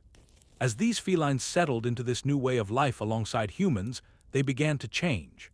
Over generations, their wild camouflage faded, their bodies grew smaller, and they even evolved new vocalizations, soft, persistent meows tuned to a frequency remarkably similar to that of a human infant. It's no surprise, then, that the ancient Egyptian word for cat was the delightfully onomatopoeic mew. This deep affection for their feline friends eventually blossomed into a form of religious worship. The natural grace and elegance of cats led to their association with femininity. Tomb paintings frequently depict the family dog resting by the man's chair, while a cat is contentedly curled beneath the woman's. This connection was embodied by the revered goddess Bastet, who was portrayed as a woman with the head of a domestic cat. As a deity of fertility, Bastet was the one to whom women turned for aid during pregnancy and childbirth. Diodorus also observed a religious festival where cats were fed as part of the ceremony. He noted that people would crumble bread into milk and call the cats with a special sound to come eat, or they would serve them raw, freshly caught fish from the Nile. Anyone encountering these animals would bow before them and treat them with the utmost respect. Diodorus further highlighted how intensely protective the Egyptians were of these sacred animals. To kill a cat, whether by accident or on purpose, was a capital offense. The common folk would often form a mob to deliver a brutal, on-the-spot justice to the offender, long before any formal trial could take place. This profound reverence for cats endured through millennia of Egyptian history, and if you ask any cat today, it's a legacy they seem to remember well. But life in the Middle Kingdom was about more than just festivals and beloved pets. The frantic era of pyramid construction had passed, and pharaohs now channeled their resources into massive public works designed to fortify and enrich the kingdom. For example, one ruler dedicated his reign to an enormous irrigation project at the Fayum oasis, with the ambitious goal of transforming it into a lush agricultural heartland. Another pharaoh commissioned a great chain of fortifications across the Nile Delta, effectively walling Egypt off from its neighbors in the Middle East, peoples the Egyptians collectively referred to as Asiatics. Egyptian art consistently portrayed these foreigners with paler, yellowish skin, and they were generally looked down upon as uncultured barbarians. It wasn't long before Egypt began to project its power into this region, extending its dominion northward up the Mediterranean coast into Palestine. Their armies marched across the Sinai Desert, ultimately conquering the great Phoenician port city of Byblos. After securing their northern flank, they set their sights southward on eastern Africa, a region they called the Horizon Lands and the home of the Nubian people.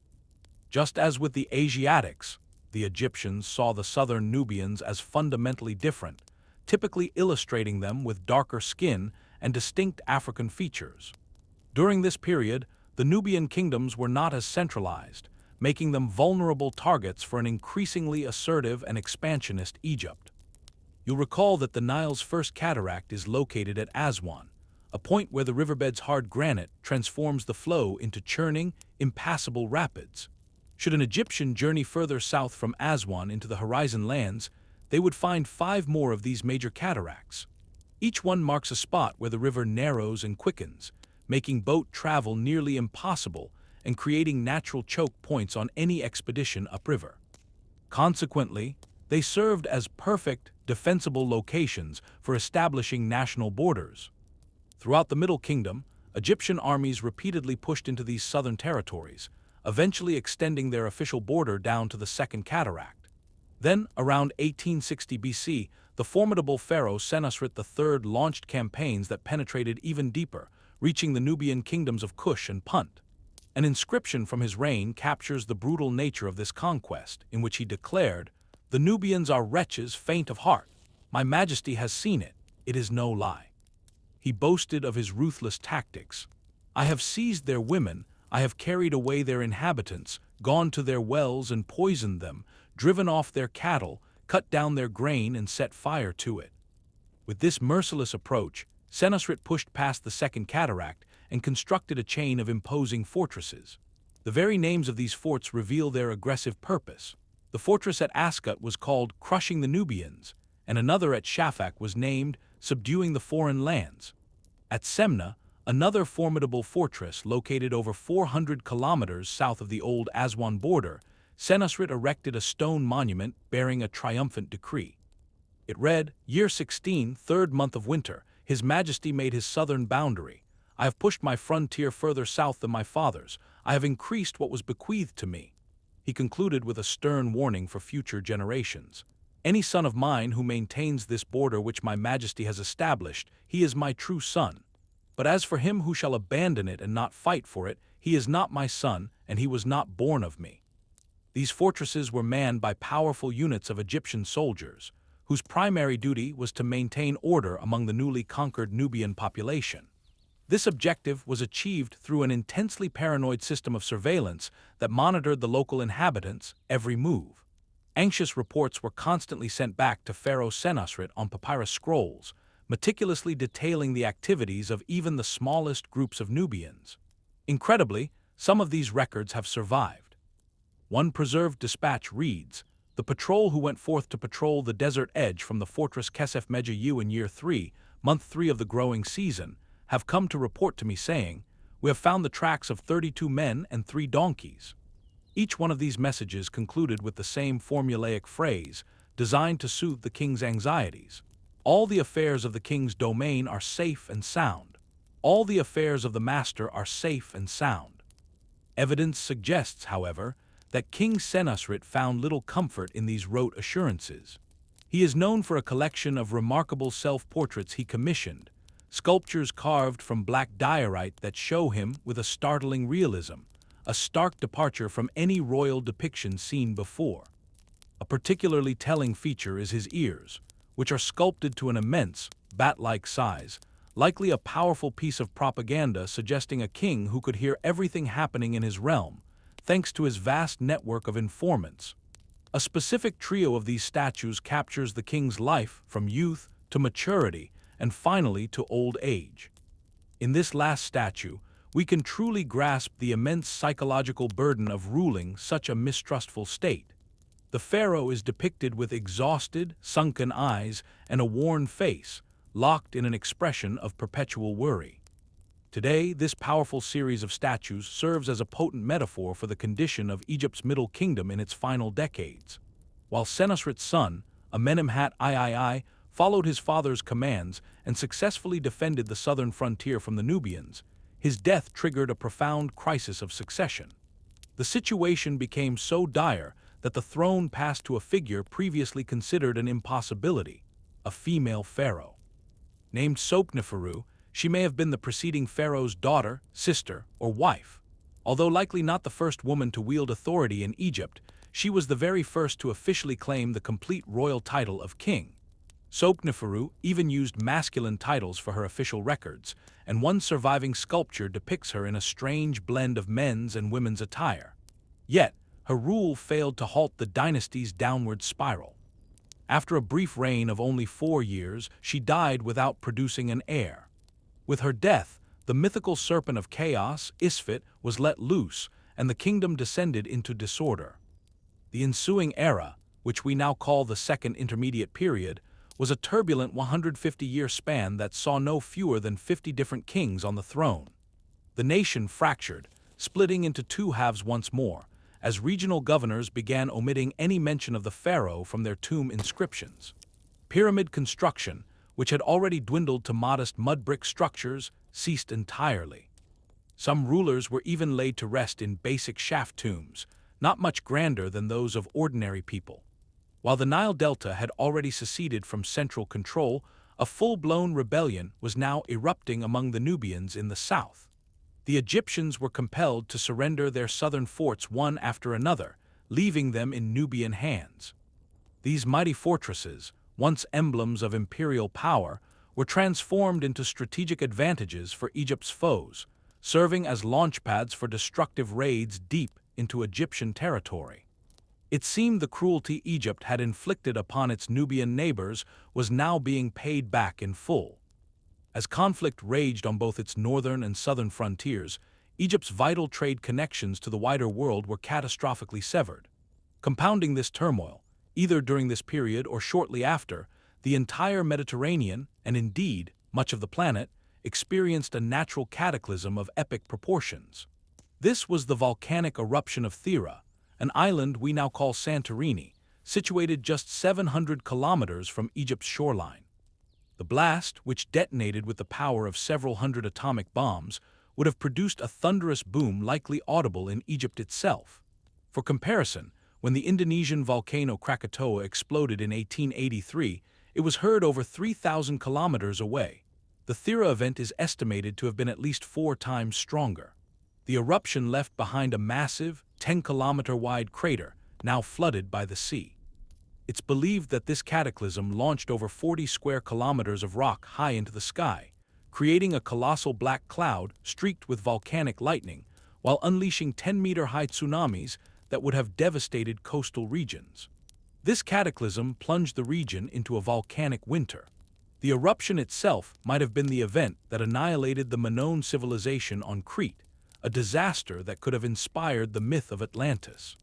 Even chronicles from as far away as China tell of a time when the sky turned a strange yellow and harvests failed. In Egypt, an inscription known as the Tempus Stelae seems to preserve a memory of this terrifying period. It reads as if the gods themselves were expressing their discontent, making the sky come with a tempest that brought darkness to the western region. The storm that was unleashed, it says, was more powerful than the churning turbulence of the Nile's cataract at Aswan. For days, every home and shelter the waters reached were seen, floating in the water like the barks of papyrus. A rain of volcanic ash, called tephra, would have covered the whole area, and its deposits can be detected today at archaeological sites all over the eastern Mediterranean. This natural disaster, made worse by the collapse of the Egyptian administration, soon brought famine back to the land. Amid this chaos, a powerful and mysterious group of outsiders must have been watching Egypt's vulnerability. They came from the eastern Mediterranean, crossing the Sinai Desert with the intention of conquering the nation and ruling it themselves. These people would become known as the Hyksos. This name comes from the Egyptian phrase Hekaukasat, meaning rulers of foreign lands. While their exact origin is unknown, it's thought the Hyksos may have hailed from the region of Syria. It seems one thing in particular was behind their stunning military success: the chariot. For centuries, various societies had used some form of wheeled vehicle, like the war carts depicted on the Sumerian standard of Ur. Those carts, created around the time of the Giza pyramids, had 4 solid wooden wheels and were pulled by donkeys. Egypt, however, had never experimented with this technology. In the preceding millennium, the design had taken huge leaps forward. The chariots introduced to Egypt for the first time by the Hyksos were a revolutionary new vehicle, built to be light with 2-spoked wheels. Propelling these swift war machines were horses, a pair of powerful animals new to the region.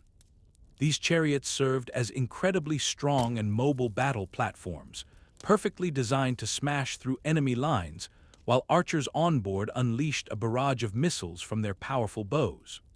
The true nature of the Hyksos arrival remains a topic of debate. It's unclear if it was a violent invasion or a more gradual migration. For centuries, northern peoples had been settling in the Nile Delta, so a large part of the population there was already considered foreign by native Egyptians when the Hyksos rulers appeared. Whatever their origin, the Hyksos were clearly not pacifists. They established their own kingdom in the Nile Delta, with a capital at the city of Avaris. Then, in a devastating blow to Egyptian morale, their forces swept south and captured the ancient capital of Memphis. A much later account from a historian named Manetho vividly describes their arrival, stating that, by main force, they easily seized the country without striking a blow, and having overpowered the rulers of the land, they then burned our cities ruthlessly, razed to the ground the temples of the gods. He continues, explaining how they appointed one of their own as king, who had his seat at Memphis, levying tribute from Upper and Lower Egypt, and always leaving garrisons behind in the most advantageous positions. Consequently, the Great Pyramids, that ultimate symbol of Egyptian prestige, were now in foreign hands. The legitimate Egyptian kings were forced to retreat back to their former capital in Upper Egypt, the city of Thebes. With growing pressure from the south and the ever-present Hyksos threat in the north, the diminished Egyptian kingdom found itself caught in an unbearable squeeze. It appeared to many that the era of a sovereign Egypt had drawn to a close. This desperate state of affairs was perfectly captured by a Theban king named Kamose, who ascended to the throne around 1555 BC. He lamented, "What good is my power when one ruler sits in Avaris and another in Kush? I am stuck here, sharing my kingdom with an Asiatic and a Nubian, each controlling their own portion of Egypt, and I'm blocked from even reaching Memphis." He continued, declaring that peace was impossible while being plundered by Asiatic taxes. "I will take him on," he vowed, "and I will tear his guts out. My goal is to rescue Egypt and destroy the Asiatics." There's a strong possibility that King Kamose's hatred for the Hyksos was deeply personal. Archaeologists have discovered the mummy of his father, the preceding pharaoh, and forensic analysis reveals he sustained horrific head injuries from a formidable, sharp weapon. The evidence points to devastating strikes that sliced his cheek and shattered both his jaw and skull, strongly suggesting he was killed in combat. Following his death, the king's body was quickly transported back to Thebes for a rushed mummification. One can only speculate on the intense animosity that must have ignited within Prince Kamose if he witnessed his father's mutilated corpse being brought home. However, many of Kamose's own advisors were terrified of the potential consequences a war with the Hyksos could have on their vulnerable kingdom. A document called the Carnarvon Tablet details their desperate pleas to the king, urging him to preserve the existing peace. They argued, "We enjoy calm in our portion of Egypt. Our position at Aswan near the First Cataract is secure, and we control the central territories.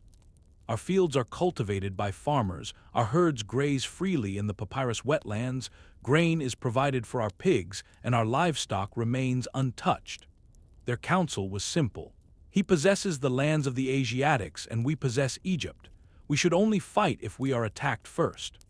Kamose, however, would not be swayed. He was determined to launch an offensive against the Hyksos, but recognized the necessity of first securing his southern flank by retaking the ancient fortress of Buhen, situated just shy of the Nile's second cataract. This formidable, stone-walled stronghold was a creation of Senusret III and was unusual because, unlike most Egyptian forts, it was constructed from stone instead of mud brick. In the time since the Middle Kingdom's fall, its defenders had pledged their loyalty to a Nubian ruler from the Kingdom of Kush. To ensure the stability of his southern frontier while he drove the Hyksos out of the north, reclaiming the fort at Buhen was absolutely essential. So Kamose led his army south, readying for an attack, but the mere appearance of his vast forces on the horizon was enough. The fortress's inhabitants quickly understood the situation and pledged their loyalty to the pharaoh, avoiding any bloodshed. Now that this mighty fortress anchored his southern defenses, Kamose returned to Thebes and began planning for the following season's military campaign, which he hoped would finally bring the fight to the Hyksos and reunify Egypt. The offensive came in the 3rd year of his rule. As Kamose himself recorded, "By the command of Amun, I journeyed north with all my strength to drive out the Asiatics, my valiant soldiers leading the way." In what seems to have been a shocking surprise attack, Kamose's fleet descended upon the Hyksos with incredible speed. The foreigners were caught completely off guard and quickly defeated, forced to face the terrible full measure of Kamose's retribution. The pharaoh himself recorded the campaign's brutality, writing, "When day dawned, I was upon him as if it were a hawk. When breakfast time came, I overthrew him, having destroyed his walls and slaughtered his people." He described his victorious forces acting like lions with their spoil dividing their things, their hearts joyful. Kamose's account details the utter annihilation of the Hyksos capital. "As for Avaris, I laid it waste without inhabitants. I destroyed their towns and burned their homes to reddened ruin heaps forever, because of the destruction they had wrought in the midst of Egypt." In desperation, the Hyksos king sent a plea for help to his Nubian ally, the king of Kush. But the secret message, carried south along desert roads, was intercepted by Egyptian forces. The captured letter revealed the king's panic. "Have you noticed what Egypt has done against me? The ruler who is there, Kamose, penetrates my territory. He chooses these 2 lands in order to afflict them. My land and yours come northward. Do not flinch. Then we shall divide up the towns of Egypt." When the messenger returned to his embattled king shamefaced, with the letter undelivered, it must have been clear that all was lost. The war ended swiftly, and Kamose recounted, with some possible exaggeration, his triumphant return to Thebes. His inscriptions paint a scene of pure joy. "What a happy home trip for the ruler! They had no casualties. Thebes was festive. Women and men had come to see me. Every woman hugged her neighbor. No one was tearful." Kamose's son, Ahmose, pressed this advantage with an even more devastating campaign, seizing the ancient capital of Memphis. This made Ahmose the first pharaoh in 100 years to recapture the Great Pyramids of Giza. We can only imagine his feelings as he gazed at the monuments of his ancestors Khufu and Khafre, already over 1,000 years old. The sight clearly inspired him, as he commissioned a pyramid of his own at Abydos in Upper Egypt. It was one of the first pyramids constructed for a pharaoh since the Middle Kingdom's collapse, a powerful symbol renewing the empire's great legacy. It would, however, also be the very last pyramid ever built by an Egyptian ruler. After securing the Nile Delta, Ahmose marched north across the Sinai, smashing into the Hyksos heartland and seizing territory in Palestine near modern Gaza. He then turned his attention south to the people of Kush, pushing the empire's borders farther than they had ever been. Beyond the Second Cataract to the river island of Sai, now in northern Sudan. Having hit rock bottom, Egypt made a stunning comeback, asserting itself as a major regional power. This marked the dawn of the New Kingdom period. Over the next 5 centuries, the empire would expand to its maximum size and create some of its most spectacular structures and artifacts. Although the pharaohs had retaken the old capital of Memphis, they decided against relocating the government. Instead, their rule continued to be based in the city of Thebes, located deep in Upper Egypt. The Egyptians had also learned a valuable lesson from their former Hyksos enemies, adopting the horse-drawn chariot. Their military was now bolstered by formidable units of these fast-moving war machines. This period also featured the reign of Egypt's first great female pharaoh, Hatshepsut, who proved to be an exceptionally productive builder. She commissioned the colossal temple complex at Karnak and her magnificent mortuary temple, famously called the Holy of Holies. Hatshepsut also organized an ambitious expedition of 5 ships to the mysterious land of Punt, located somewhere in Africa. This journey returned with valuable goods like incense trees, an achievement she proudly commemorated in a detailed inscription. The ships returned with the marvels of the land of Punt and with all the good woods of Tanecher, with heaps of incense, with trees producing green fragrance, with ebony and pure ivory, with gold and green agates found in the land of the Amu, with hides of the panthers of the south. Never since the beginning of the world have the like of these wonders been brought by any king. The royal courts of the New Kingdom also became the setting for some of Egypt's most incredible dramas. No story has captured more fascination than that of a particular pharaoh. Depending on who you ask, he was a revolutionary, a visionary, or just plain mad. This ruler's name was Amenhotep IV. Amenhotep's reign began around 1350 BC, and he carried a name inherited from his father, Amenhotep III. Like so many Egyptian names, it incorporated a deity, in this case the god Amen, and translated to Amen is satisfied. Amen was the long-standing patron god of Thebes, associated with both fertility and the wind. However, after the Hyksos were driven out of Egypt, the city of Thebes was once again named the capital. This political shift brought a significant promotion for the city's patron god, Amen. To create the perfect symbol for a newly unified Egypt, Amen was merged with the sun god Ra, forming a powerful compound deity known as Amen-Ra. He was depicted as a man, sometimes with blue skin, holding a golden staff and wearing a towering crown. This new entity was elevated above the vast pantheon of Egyptian gods, celebrated as the king of them all and the creator of the universe. A hymn dedicated to Amen-Ra powerfully captures his supreme status. Lord of truth, Father of the gods, maker of men, creator of all animals, Lord of things that are, creator of the staff of life. For the first 4 years of his reign, the Pharaoh Amenhotep IV ruled under that traditional name. But a profound change was coming. Around the 5th year of his rule, he made the completely unprecedented choice to adopt a new royal name. This decision was driven by a personal vision for a new system of belief that he intended to impose across the entire land of Egypt. His goal was to sweep away what he saw as the confusing complexity of Egyptian religion. With its countless gods tied to different cities, its various temples, and its competing cults and priests. In its place, he designed a new form of worship centered not on a humanoid god, but on the physical sun disk in the sky, an entity he seemingly believed to be his literal father. This new god, called the Aten, or the orb in Egyptian, was represented as a simple, unadorned disk that showered the earth in life-giving rays of light. The immense power attributed to this new god is clear in a surviving hymn, which may have been penned by the pharaoh himself. O sole God, like whom there is no other, thou didst create the world according to thy desire. You are in my heart, there is no other who knows you. Every land chatters at his rising every day. In that pivotal 5th year of his reign, Amenhotep shed the name that honored Amen and adopted one that celebrated his new god. He became Akhenaten, a name meaning effective spirit for the Aten. Akhenaten holds a unique place in history as the first individual on record to have founded a new religion single-handedly. He was, by extension, the world's first monotheist. In his kingdom, worship was permitted for the Aten and the Aten alone. Temples dedicated to Amen were eventually forced to close their doors, and any form of reverence for the former head god was outlawed. The king even dispatched teams of workmen and soldiers to every corner of his realm. Armed with hammers and chisels, they stormed into temples to physically chip the name of Amen from the walls. His resolve to erase Amen was so absolute that he even had men scale the Great Red Pyramid of Sneferu just to deface the god's name on its very peak, the capstone.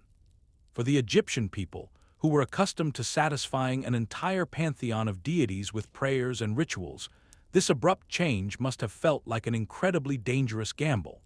Many would have surely felt terrified to abandon their old, reliable gods in favor of this strange and unproven ideology. Despite this, the pharaoh's decree was absolute, and it seems the population mostly fell in line. Akhenaten's first attempts at reform involved converting old temples in Thebes for Aten worship and building some new ones, but he quickly soured on the plan. Thebes was a city whose monuments were covered in carvings and inscriptions praising the old gods, and that deep-rooted history was impossible to erase quickly. Furthermore, the city was the stronghold of a powerful priesthood that actively resisted his changes. Akhenaten's solution to this resistance was as radical as his new religion. He would construct an entirely new capital city from the ground up. He selected a completely untouched location for it, a spot in the middle of the desert situated halfway between the old capitals of Memphis and Thebes. He named this future metropolis Akhenaten, which translates to the horizon of the Aten. Standing out on the bare and level plain where he hoped to build his new city, a site where Pharaoh Akhenaten issued a powerful proclamation to his courtiers. He declared that the Aten desires that there be made for him a monument with an eternal and everlasting name. Akhenaten was clear that this was a divine command, stating, "It is Aten, my father, who gave me counsel concerning it. No official has ever given me counsel, not any of the people who are in the entire land." He concluded with a simple, powerful promise. "At Akhenaten, I shall make the house of Aten." The vision for this new capital, Akhenaten, was all-encompassing. It was designed with every feature a royal center required, including grand palaces for Akhenaten, his chief wife Nefertiti, and his 4 other wives. The plans also called for lush gardens, stately tombs, workshops, and administrative centers, all centered around a colossal temple complex dedicated to the one true god, Aten. This monumental undertaking demanded at least 8 years of construction. Finally, in 1342 BC, during the 12th year of his reign, the city was complete, an achievement Akhenaten commemorated with a magnificent ceremony. To celebrate, dignitaries from across the known world traveled to Akhenaten. Delegations arrived from the Hittite Empire, from Syria, and from Mediterranean islands like Cyprus and Crete. From the south came representatives from the Nubian lands of Punt and Kush. They were all summoned to witness the splendor of the new capital and to behold the success of the pharaoh's religious revolution. Though priests may have grumbled and the common people may have worried, Akhenaten had succeeded. The ceremony itself was undoubtedly a breathtaking spectacle of pomp and celebration, filled with musicians and dancers, the thick aroma of burning incense, and feasts of the finest foods. One can easily picture the foreign guests listening to hymns being sung in praise of the new god, Aten. These hymns proclaimed a new world order under one benevolent creator. "Thou didst create the world according to thy desire, all men, cattle, and wild beasts, whatever is on earth going upon its feet, and what is on high flying with its wings. The countries of Syria and Nubia, the land of Egypt, thou settest every man in his place, thou suppliest their necessities. Their tongues are separate in speech, and their natures as well. Every one has his food, and his time of life is reckoned." Tragically, this grand display of royal pageantry would have unimaginably dire consequences. For some time, a devastating plague had been sweeping through the Middle East, ravaging lands in Syria and the Hittite Empire. Surviving texts from this period, known as the Hittite plague prayers, reveal the desperation of the people, who invoked their gods to save them. One prayer reads, "For 20 years now, people have been dying in Hatti. Will the plague never be removed from Hatti? I cannot control the worry in my heart. I can no longer control the anguish of my soul." The very international gathering, meant to glorify Akhenaten's reign, became its undoing. The foreign dignitaries, arriving with their large entourages and groups of slaves, unknowingly carried a deadly dose of the disease into the very heart of Egypt. From the new capital, the sickness would have spread rapidly up and down the Nile. In a moment of supreme irony, the ceremony designed to secure his people's confidence in their new god backfired in the most dramatic way imaginable. In the pandemic that followed, nobody was safe. The devastation reached even into the pharaoh's inner circle, with numerous deaths believed to have occurred within Akhenaten's own family. It is thought he may have lost his mother, a wife, and 3 of his daughters. If the situation was this severe in the protected royal court, the effects on the general population must have been catastrophic. For the people of Egypt, this incomprehensible disaster could only be interpreted as a divine judgment from the old gods against the man who had so arrogantly turned his back on them. A few years later, around 1335 BC, Akhenaten himself died, his 17-year reign ending in the shadow of this catastrophe. In the plague-ravaged capital, some of his family members attempted to maintain the cult of the Aten, taking turns to rule over the next 4 years, but with little success. The entire empire was teetering on the brink of collapse. Out of this chaos, one of Akhenaten's sons, a boy of only 8 years old, ascended to the throne. His father had named him Tutankhamun, the living image of the Aten, but it was a name he would not keep for long. In the 3rd year of his reign, a move that sparked enormous celebration across the empire, the young pharaoh officially turned his back on his father's faith. He changed his name to the one we remember him by, becoming the living image not of Aten, but of the old god Amun, who was now triumphantly welcomed back by the people. His name was Tutankhamun. As his new name symbolized, the boy king systematically rolled back his father's reforms. He ended all worship of Aten and reinstated Amun to supremacy in Thebes. Tutankhamun also lifted the ban on the cults of other gods and restored the traditional privileges of the priesthood. Temples to the Aten in Thebes and elsewhere were torn down, their unique painted bricks recycled as simple filler material in the walls of other temples. The national consensus was clear.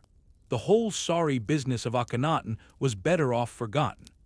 Today, Tutankhamun is perhaps the most famous of all Egyptian pharaohs. His name is more recognized than the great pyramid builders Khufu and Khafre, or the innovators Djoser and Sneferu. He is more famous than Kamose or Ahmose, who reunited the kingdom, and more renowned than his own father Akhenaten or the great queen Hatshepsut. And yet, there is nothing in his actual reign that warrants this level of recognition. In truth, he died as a teenager after ruling for only 9 years. By all accounts, he was a good and popular king who successfully set Egypt back on course after his father's erratic reign. The source of his incredible fame, however, is a matter of absolute historical accident. When he died in 1323 BC, Tutankhamun was buried in the Valley of the Kings. His tomb was not especially grand, a far cry from the glorious pyramids of the Old Kingdom. But shortly after it was sealed, a chance flash flood occurred in this part of the necropolis, burying the doorway to his tomb completely in sand and rock. This left it completely hidden from view. For the subsequent 3,300 years, the Valley of the Kings served as a treasure trove for looters who systematically plundered the resting places of nearly every great pharaoh, making off with their riches, disturbing their mummies, and defacing their tombs. Yet Tutankhamun's tomb, swallowed by the desert sands, remained perfectly sealed. Because of this good fortune, it lay undisturbed until its momentous discovery in 1922 by Egyptologist Howard Carter, whose findings sent shockwaves of astonishment around the globe. The most spectacular of these artifacts, Tutankhamun's golden burial mask, is now one of the most recognizable objects from antiquity, a brilliant symbol of royal opulence and authority.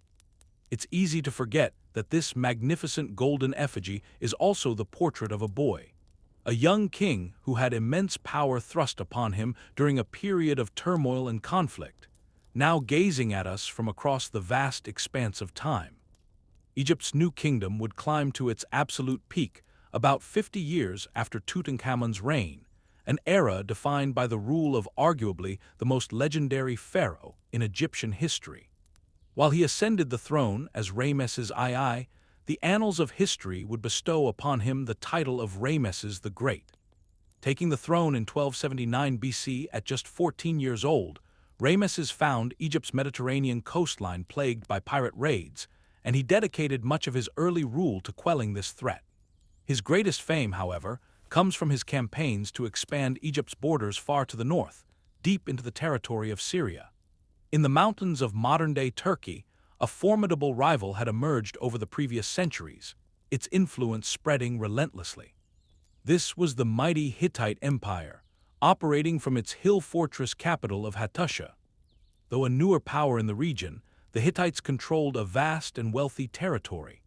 They had also revolutionized chariot warfare, transforming the vehicles from light skirmishing platforms into heavy, armored shock units. For 2 centuries, Egypt and the Hittites had been locked in a series of escalating conflicts for dominance over the lands of Palestine. So, in the 4th year of his reign, Ramesses II assembled a massive force, crossing the Sinai Desert to Gaza before turning his army northward. An epic poem from the time celebrates the tremendous army that Ramesses commanded, writing, "His Majesty journeyed northward, his infantry and chariotry with him. He began to march on the good way. Every foreign country was trembling before him. Their chiefs were bringing their tribute, and all the rebels were coming, bowing down through dread of the personality of His Majesty." Ramesses's goal was the capture of the heavily fortified city of Kadesh, which sat strategically on a fork of the Orontes River. For years, Kadesh had expertly played the Egyptians and Hittites against each other, shifting its allegiance whenever it was convenient. Ramesses was now determined to bring the city under Egyptian control for good. He marched with 4 divisions, each named for a god: Amun, Ra, Seth, and Ta. Accompanying them were thousands of chariots, including an elite unit that he sent by sea with orders to land on the coast and ride inland to rendezvous with him at Kadesh. Initially, the campaign appeared to be unfolding perfectly.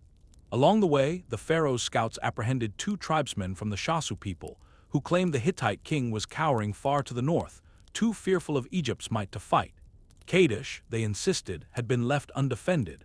Thrilled by this intelligence, Ramesses cast aside all caution and rushed ahead with only his prized Amun division, eager to seize the city.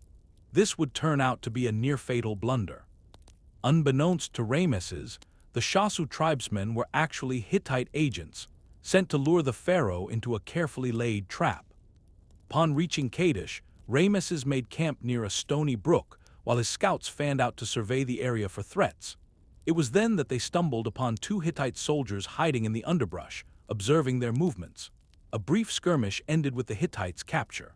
After a likely harsh interrogation, the soldiers revealed the terrifying truth of what was waiting nearby. The entire Hittite army, amassed for a massive ambush just behind the high walls of Kadesh. The Kadesh poem describes the scale of this waiting army. Now the wretched foe of Hatti had come, having gathered all foreign countries to the very ends of the sea, the land of Hatti in its entirety.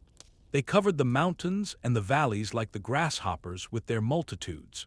They had stripped the land of its silver and gold, taking all its possessions to fund the foreign armies they brought to the fight. His generals faced the pharaoh's fury for letting this ambush occur.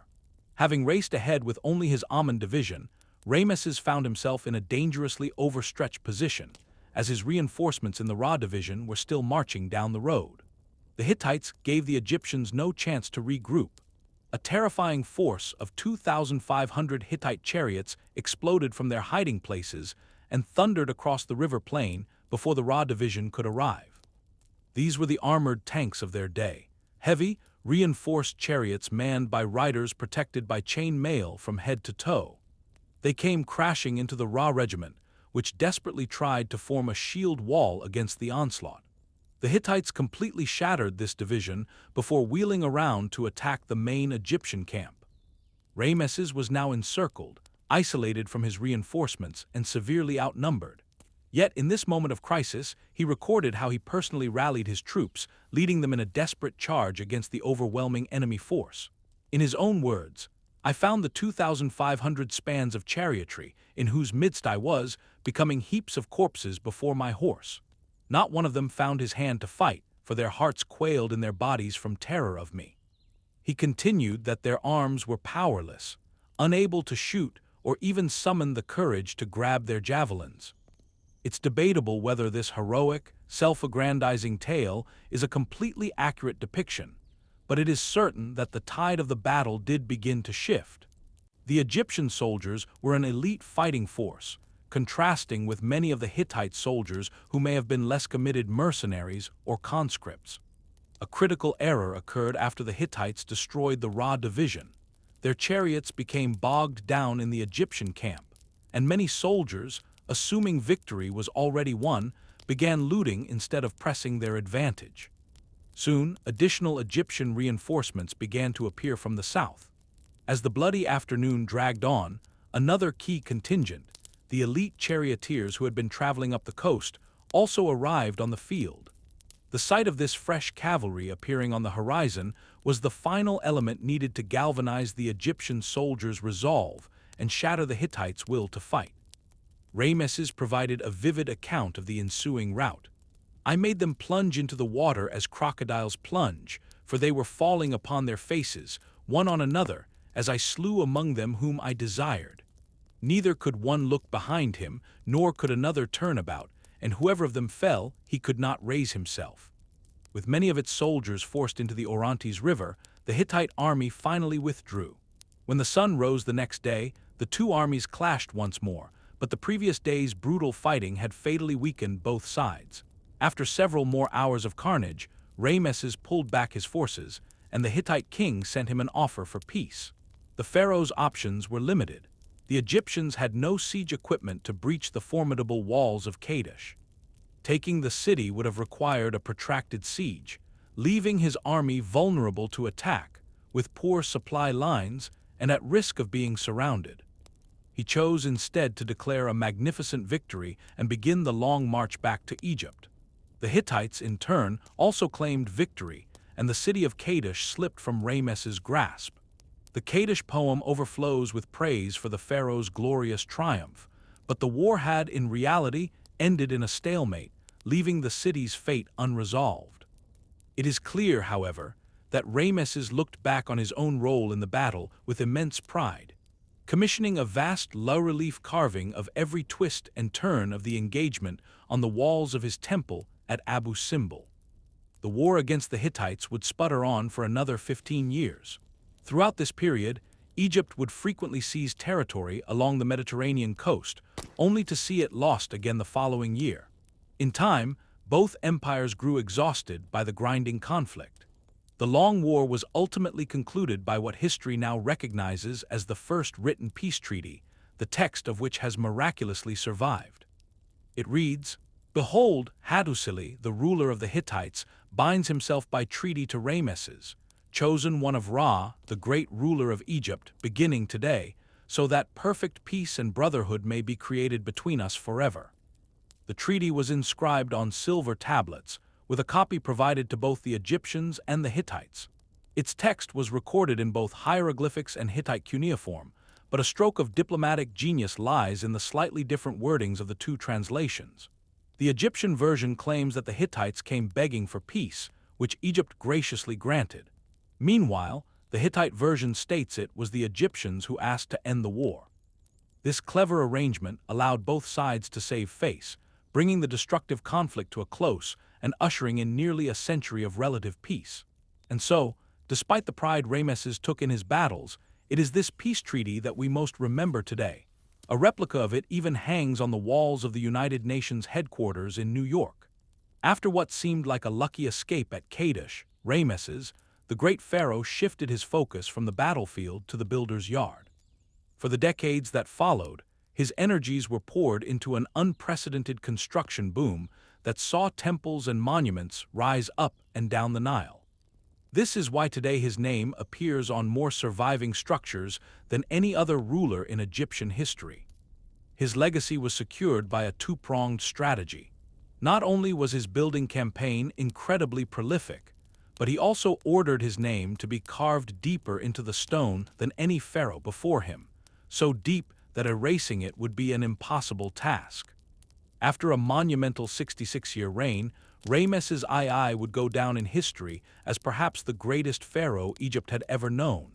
His full Egyptian name, Usermater Ramesses, was a mouthful for foreigners. The ancient Greeks, for instance, found a much simpler name to use when referring to him, Ozymandias. This Greek version would echo through the ages, and over a millennium later, a writer from Sicily named Diodorus would travel to Egypt and record his visit to one of Ramesses II's incredible monuments. He described its entrance as a pylon of multicolored stone, colossal in scale, and bearing a truly confident inscription. It read, "King of kings am I, Ozymandias. If anyone would know how great I am and where I lie, let him surpass one of my works." Ramesses also commissioned an entirely new capital for the empire. With his military interests focused on the north, he strategically placed it in the northeastern Nile Delta.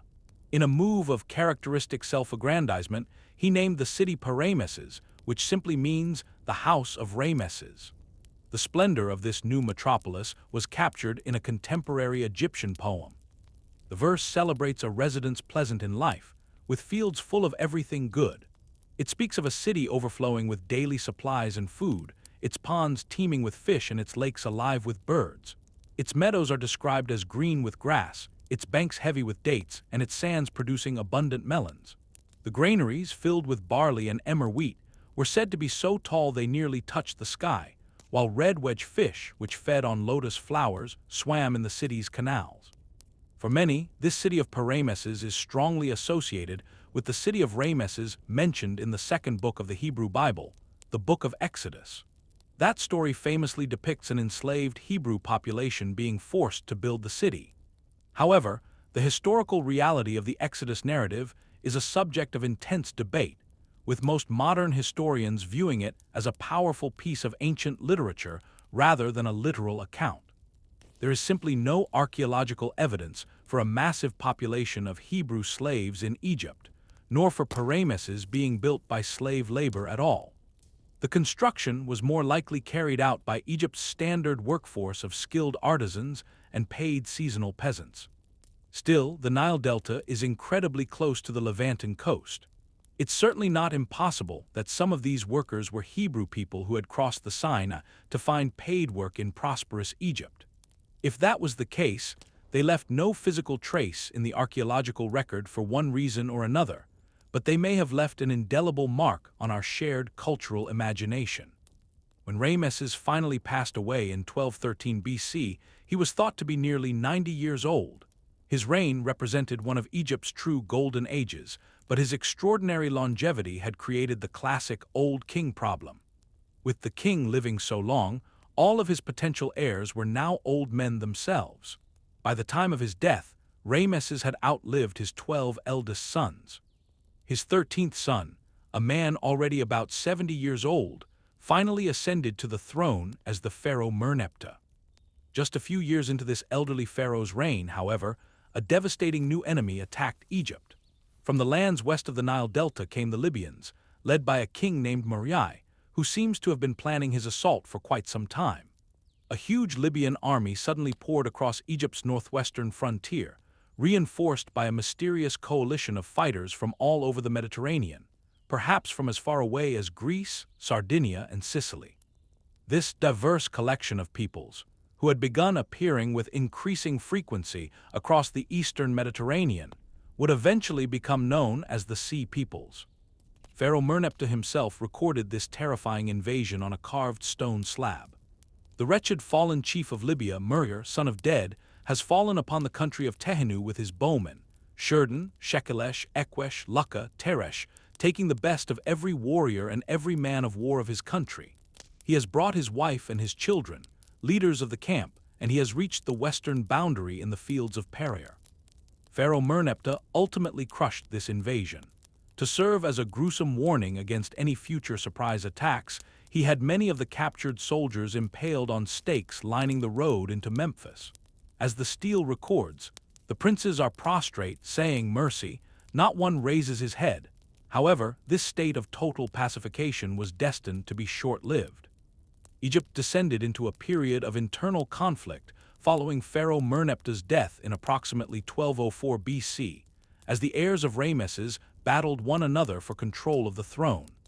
Compounding this political chaos, a series of historic droughts began to grip the entire region at the very same time.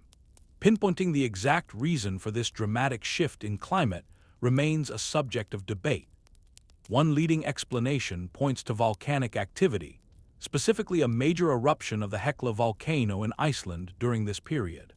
Alternative theories suggest a Sicilian eruption near 1300 BC was the culprit, while some researchers speculate that Santorini's supervolcano, Thera, might have stirred again half a millennium after its last cataclysmic explosion.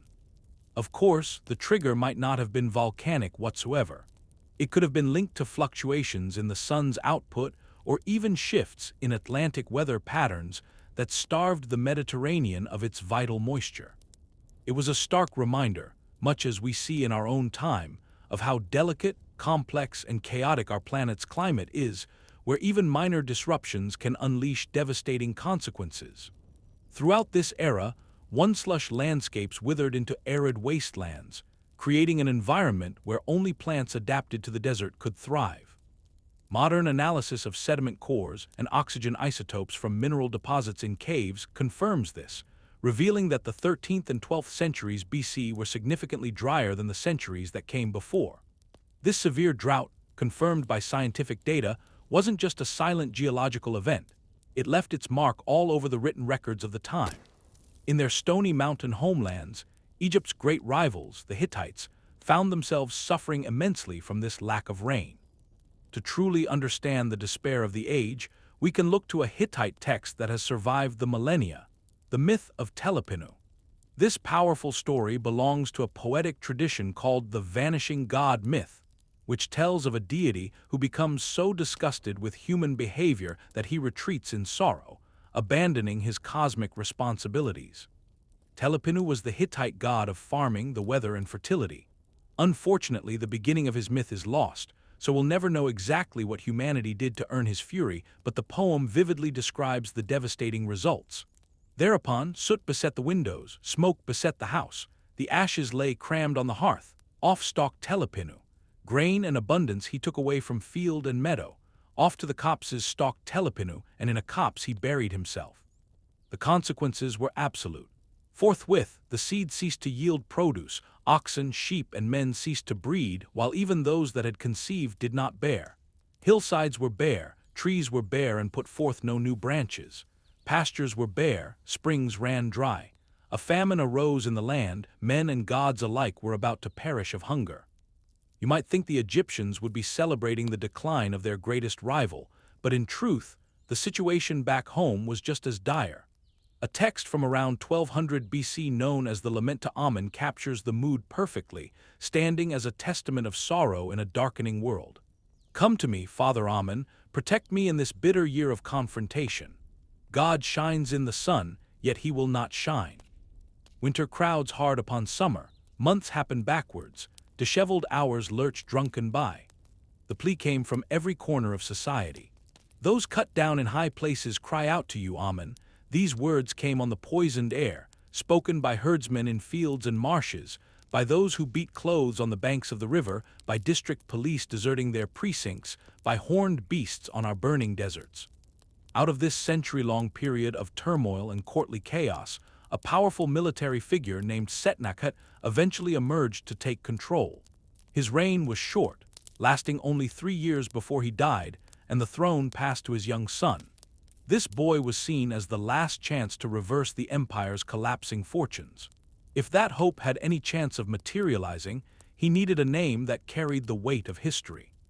His parents named him for the legendary pharaoh who had fought at Kadesh nearly 100 years earlier, and so the boy would be known as Ramesses III. This new king was a tenacious and determined pharaoh who clearly looked up to his namesake and tried to copy the legendary ruler of old. In a clear attempt to recreate that former greatness, he even named all of his own sons after the sons of Ramesses II, appointing them to the exact same positions within his court. He was determined to do whatever it took to reclaim the glory that had slipped from Egypt's grasp. An inscription he left behind reveals his ambition. Rejoice ye, O Egypt, to the height of heaven, for I am ruler of the south and north upon the throne of Atum. The gods have appointed me to be king over Egypt, to be victor, to expel them for her from the countries. They decreed to me the kingdom while I was a child, and my reign is full of plenty. In a different era, Ramesses might have gone down as one of Egypt's most magnificent pharaohs, but his reign was destined to be engulfed by a series of brutal wars. A primary cause of these conflicts was the confederation of tribes known as the Sea Peoples, who had first made an appearance during the reign of Merneptah. These invaders, seemingly pushed from their homes by massive crop failures in northern and western Europe, were now crashing down upon the entire region in overwhelming numbers. Powerful commercial hubs, like the port city of Ugarit, had already been ambushed from the sea with what seems to be complete surprise, and were so utterly annihilated that no one ever lived there again. With regional trade networks in total freefall, Egypt's great rivals, the Hittites, teetered on the verge of complete collapse. Ramesses himself recorded this period of strife as these northern invaders descended on the coast. The northerners in their isles were disturbed, and then utterly crushed in a tide of battle that swept them away. A path of devastation followed in their wake, with no power able to resist them. The lands of Kedah, Carchemish, Arvad, and Elassa were left in total ruin. After establishing a base in Amer, the invaders obliterated the people and the landscape, leaving nothing behind. This alarming news reached Pharaoh Ramesses about 8 years into his reign. Fresh off the success of pushing back 2 separate Libyan invasions, his confidence was likely at an all-time high. Even so, these reports were deeply unsettling, especially when he learned the Sea People's fleet was now sailing directly for Egypt, a detail he personally recorded on the walls of his mortuary temple at Medinet Habu. He wrote that they advanced on Egypt with fire leading the way. A powerful coalition formed their core, consisting of the Peliset, Thekl, Shekelesh, Denian, and Weshesh peoples. Acting as one, this unified force had already seized territory stretching to the very edges of the known world. They were absolutely certain of their success, filled with bold and ambitious plans. Ramesses understood that this relentless advance had to be halted. He chose the lush, fertile Nile Delta as his battleground, a place where he could exploit every advantage his army still possessed in the difficult terrain. His strategy was to turn the tables on the invaders, hitting them with a devastating surprise ambush of his very own. In his own words, the pharaoh credited the gods for his foresight. "I was prepared and armed to trap them like wild fowl." He fortified his Zahai frontier well ahead of their arrival. He commanded his officers and nobles to create an impenetrable wall of warships, galleys, and barges at the mouths of the harbor. From bow to stern, these vessels were packed with Egypt's finest, most valiant soldiers, whom he described as roaring lions on a mountaintop. Even their horses, he noted, were trembling with anticipation, eager to trample their enemies into the dust. To execute his plan, Ramesses positioned his archers all along the riverbanks, hidden within the dense reeds and backed by thousands of spearmen and cavalry. The atmosphere must have been electric with tension, as every Egyptian soldier held their breath, scanning the horizon for the first hint of an enemy sail. Finally, one appeared. It was soon joined by another, and then another, until the entire massive fleet of the sea peoples filled their view. The Egyptians could likely hear the approaching cacophony, the rhythmic groan of 10,000 oars, the relentless beat of war drums, and the bellowing commands of officers and sailors. The moment the invaders' ships entered the kill zone, Ramesses gave the signal. A storm of arrows erupted from the reeds, showering the enemy vessels. Thrown into a panic, the sea peoples desperately tried to make for the shore. But as they scrambled onto the banks, Egyptian spearmen materialized from the tree line, forming a solid shield wall to block their escape. With the invaders now pinned down, the Egyptian navy swept downriver to complete the trap. Ramesses later wrote of them, "Those who reach my boundary, their heart and their soul are finished forever and ever." The pharaoh's plan had worked, but this victory left the land of the pharaohs standing utterly alone in a region that had been completely devastated. Egypt was the first and only major power to turn back these seagoing invaders and halt their destructive campaign. Around them, numerous long-established civilizations, the Mycenaean Greeks, the Hittites, Ugarit, and Babylon, had been gutted and reduced to ash as civil order gave way to chaos. In his inscription at Medinet Habu, Ramesses documented the ferocity of his strategy. He boasted of a full flame, meeting the enemy fleet at the harbor mouths, while on the shore, a wall of metal surrounded them. The invaders were dragged out, overturned, and laid low upon the beach, slain and made into heaps from the stern to the bow of their galleys, while all their belongings were cast into the water. "Thus," the pharaoh declared, "I turned back the waters to remember Egypt, and when they even mention my name in their land, may it consume them with fear." His triumphant note to his people was clear. "Rejoice ye, O Egypt! I have expelled your mourning which was in your heart, and I have made you dwell in peace. Those whom I have overthrown shall not return." But the celebration was short-lived. With the entire region in ruins, the precarious trade routes that had supplied everyone with bronze and other commodities were now broken. Consequently, Egypt's economy plunged into a steep and unstoppable decline. By the end of this period, known today as the Late Bronze Age collapse, Egypt was a shadow of its former self. Though it could still fight off other enemies on its borders, its treasury was so depleted that it never fully recovered its imperial power. This grim reality was starkly illustrated during the 29th year of Ramesses III's reign, when the state could no longer provide food rations for its elite artisans building the king's tomb in the village of Deir el-Medina. This failure triggered the first workers' strike in recorded history. After the lack of rations went on for too long, the workers marched through town shouting a chant, "We're hungry. There's no more clothing, no more oil." Though his authority was clearly being challenged, Ramesses III would continue his rule for another 2 decades after his victory over the Sea Peoples, marking a total reign of 31 years. By 1156 BC, however, impatience was festering much closer to home, among members of his own family. The very design of the Egyptian court could be a breeding ground for such descent. All the king's women, his wives, his mother, and his other consorts, resided together within a large, self-contained palace complex. While convenient for the pharaoh, this environment often encouraged courtly intrigue. A strict hierarchy governed the pharaoh's queens, and it was understood by all that the children of his principal wife were the designated heirs. For women lower on this social ladder, the temptation to plot and scheme to improve their own standing, and perhaps elevate their sons to the throne, could be overwhelming. One such woman was a queen named Piye. As a secondary wife of Ramesses, her son Pentuhotep had no clear path to the throne. To change this, she began organizing a plot that history would remember as the Harem Conspiracy. Soon, her web of conspirators expanded to include other members of the royal household and even influential figures in the government. A later papyrus records the severity of their crime, stating, "They are the abomination of the land." It identifies a key figure. The great criminal, who was then chief of the chamber, was in collusion with Piye and the women of the harem. He had made common cause with them.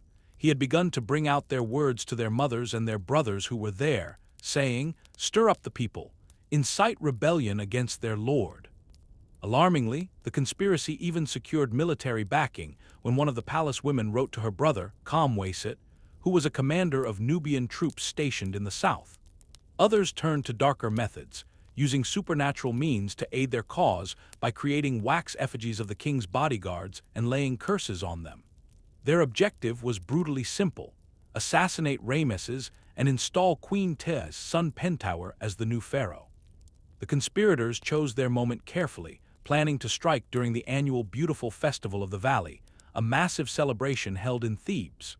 This event, which took place at the new moon of the second month of the harvesting season, known as Shemu, offered the perfect cover. During the festival, one of the largest of the year, the pharaoh would lead a spectacular procession to the river, carrying the sacred statues of the three great Theban gods, Amun, Mut, and Khonsu. He would then board his royal barge, sailing with the statues to the Theban necropolis to visit his grand temple. An inscription by a priest from Thebes captures the atmosphere. "We go giving praise to Amun, kissing the ground before the lords of the gods on his festivals on the day of voyaging to the valley." As the divine boats floated down the river, the citizens would present offerings of food, drink, and flowers. As the wild, days-long festival unfolded, the plotters took advantage of the citywide disruption. On the 15th day of Shemu, the pharaoh was relaxing in the royal harem, located in the western tower of Medinet Habu. As he perhaps contemplated his role in the coming festivities, a group of assassins stealthily approached him with knives. Their attack was both swift and vicious. Modern CT scans of Ramesses III's mummy show that his throat was cut clear to the bone with a sharp weapon, an attack that severed his trachea, esophagus, and major blood vessels. Death would have been almost instantaneous. Ramesses bore no defensive wounds, suggesting he was caught entirely by surprise. Curiously, however, his big toe was also severed during the assault. This is an unlikely injury to sustain in a struggle, and studies have shown that the embalmers fashioned him a prosthetic toe for his journey to the afterlife, which suggests the original toe was never found. Perhaps that missing toe was taken as a grisly trophy, or as final proof that the pharaoh was dead. Ramesses III, the savior of Egypt against the Sea Peoples, met his end not on the battlefield, but betrayed by his own family, dying in a pool of his own blood. The conspirators' plot, however, would ultimately fail. In the chaotic aftermath of the assassination, a son of Ramesses III managed to crush the coup and claim the throne for himself. The plotters were swiftly put on trial, a fate shared by anyone who had known of the conspiracy but failed to report it. In total, 28 people faced execution, and in a final act of cruelty, their very names were changed after death. One plotter's brother, a commander of Nubian troops, had been named Kamose, which meant came from Thebes. Following his execution, he was renamed by Nemwesit, or evil in Thebes. Another conspirator, Marira, whose name meant beloved of Ra, was spitefully given the new name Mesetsara. Ra hates him. Though the royal succession was restored, Egypt itself was severely weakened. The death of Ramesses III sparked years of bickering among his heirs. To honor his memory and legitimize their own rule, three of his sons would eventually become king, reigning as Ramesses IV, VI, and VIII. This trend would continue for the next 8 pharaohs, who all took the name Ramesses. Unfortunately, most of these rulers were ineffectual, with reigns that lasted only a few years. This internal instability was set against a backdrop of mounting crises, persistent droughts, failing Nile floods, widespread famine, civil unrest, and rampant official corruption. By the time of Ramesses XI, a new power had risen to fill the vacuum left by the weakened monarchy, the high priests of Amun in Thebes. This priesthood had become extraordinarily powerful and fantastically wealthy. Through centuries of strategic acquisitions, the Amun priests now controlled 2/3 of all temple lands, 90% of Egypt's ships, and mountains of gold. Their position as the chief interpreters of the god Amun-Ra's will also gave them immense influence over the pharaohs. They had even managed to change the rules of the priesthood, allowing them to pass their powerful positions down to their sons, effectively creating a hereditary feudal dynasty in Upper Egypt. The sheer scope of this power is captured in an inscription from the tomb of a high priest named Nebwenenef. "You are now high priest of Amun. His treasury and his granary are under your seal. You are chief executive of his temple. The house of Hathor shall now be under the authority of your son, as heir to the offices of your forefathers." Soon, the high priests in Thebes were the de facto rulers of Upper Egypt, commanding their own armies and being buried in grand tombs. The pharaoh had become almost an irrelevance, which is likely why there was never a Ramesses XII. With the death of Ramesses XI, less than 80 years after the great victory over the Sea Peoples, the new kingdom finally fractured. Egypt would never again wield its former power. For the next 4 centuries, Egypt's influence entered a slow but unstoppable decline. A text from this period called the Tale of Wenemun illustrates this fall from grace perfectly. The story follows an Egyptian diplomat who travels north to the Phoenician city of Byblos to collect a tribute of cedar wood. He quickly discovers the pharaoh's name no longer carries the weight it once did. When Wenemun is robbed, he appeals to the local ruler for help, saying, "I've been robbed in your harbor. You are the one who controls it. Search for my money. Indeed, the money belongs to Amun-Ra, king of gods." The prince's reply is dismissive. "Are you serious? Are you joking? Indeed, I do not understand the demand you make to me." To make matters worse, the king of Byblos flatly refuses to pay the cedar wood tribute demanded by the pharaoh. Whether this story describes a real event or is simply a piece of literature, historians can't be sure. Either way, it highlights the dramatically reduced state of Egypt's standing in the world, a fact that had clearly become common knowledge. The 21st dynasty, which ruled from the Nile Delta through much of the 8th century BC, was even descended from Libyan invaders from the west. While the first of these pharaohs adopted classic Egyptian names, by the 22nd and 23rd dynasties they had reverted to giving their children more ethnically Libyan names and even wore traditional Libyan, feathered headdresses to emphasize their distinct identity. These Libyan kings were an unruly group, frequently distracted by infighting and their old tribal loyalties. All the while, the high priests of Amun continued to rule southern Egypt from Thebes. But even further to the south, a new force was gathering strength in the lands of Nubia, where the formidable kingdom of Kush was on the rise. Located in what is now modern-day Sudan, this was one of 2 major African kingdoms south of Egypt, established around the 4th cataract of the Nile. For generations, this Nubian kingdom had been suppressed under direct Egyptian control, as frequent military expeditions up the Nile were designed to prevent any powerful East African rival from emerging. Now, however, circumstances had changed dramatically. With the new kingdom of Egypt shattered and its northern Libyan rulers consumed by infighting, the Kushites finally had the opportunity to build their own power base. Egypt's long history of invasion and occupation in Nubia had left behind a network of strong fortresses, one of which, the city of Napata, even became the Kushite capital. But the Egyptians also bequeathed something more lasting: their religion. The Kushite elite had long since adopted Egyptian gods and worship styles, and their own kings even took on the title Son of Amun. Centuries later, when the historian Herodotus traveled through this region, which he called Ethiopia, he noted that the people there worshipped no gods other than Amun and Osiris, honoring them greatly and maintaining a sacred place of divination for Amun. In a fascinating cultural turn, Kushite kings began constructing pyramids in the classic Egyptian style, more than 1,000 years after the Egyptians themselves had abandoned the practice. In many ways, Kush had become a purer reflection of Egyptian tradition than Egypt itself. The kingdom's economy was also flourishing, boosted by control over rich Nubian gold mines and trade with sub-Saharan Africa, which in turn financed a powerful army. A clever Kushite king named Kashta saw a golden opportunity in this chaos. While Egypt's squabbling Libyan pharaohs were distracted, Kashta worked to build influence among the high priests at Thebes. He eventually succeeded in having his own daughter appointed to the influential position of God's wife of Amun. From this powerful post, she consolidated her authority and declared Thebes and all of Upper Egypt to be part of her father's kingdom of Kush. Meanwhile, the Libyan kings in the Nile Delta, preoccupied by their civil wars, did nothing. With the feuding Libyan kings in the Nile Delta unable to intervene, Upper Egypt now answered to Nubian authority. The Kushite Empire's throne passed from King Kashta to his son, Piye, who inherited this new reality.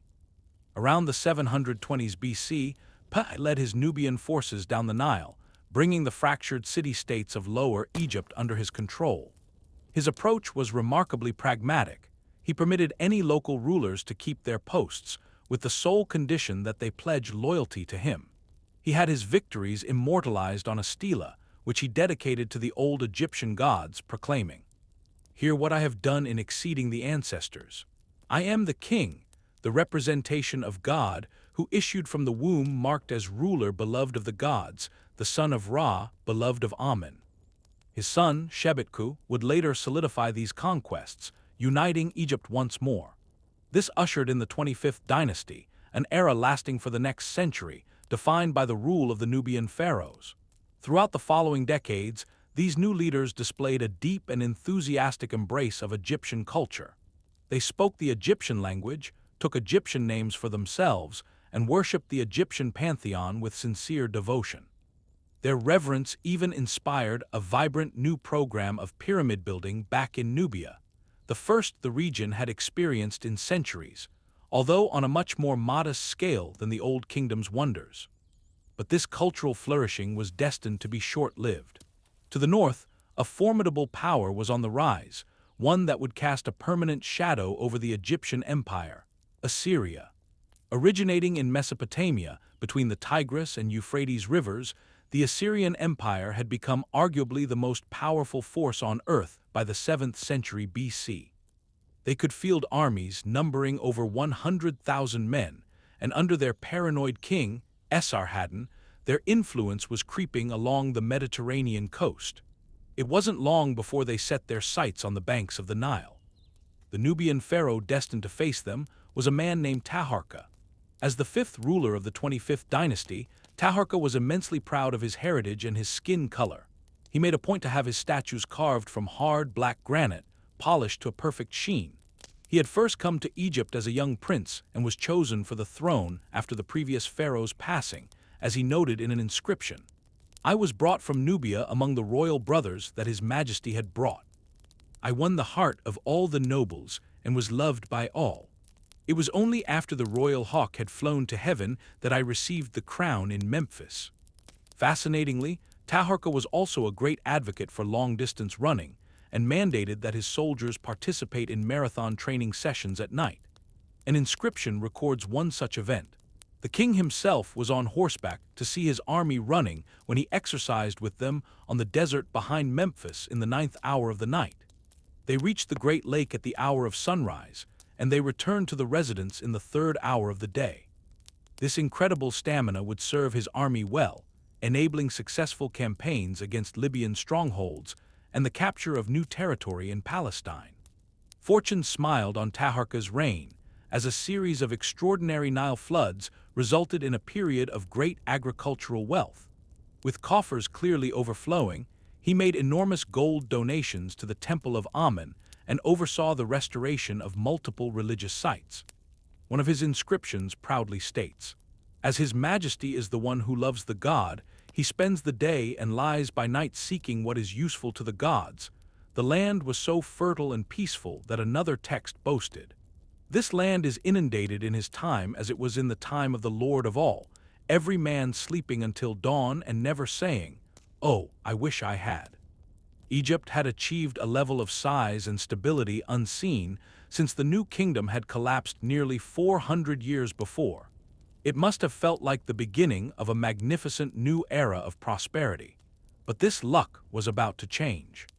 In the year 674 BC, with Taharqa in his 17th year as pharaoh, word arrived of a terrifying army approaching from the north.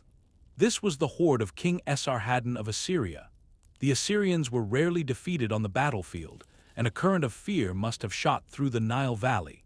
Yet, against all probability, Taharqa managed to repulse them.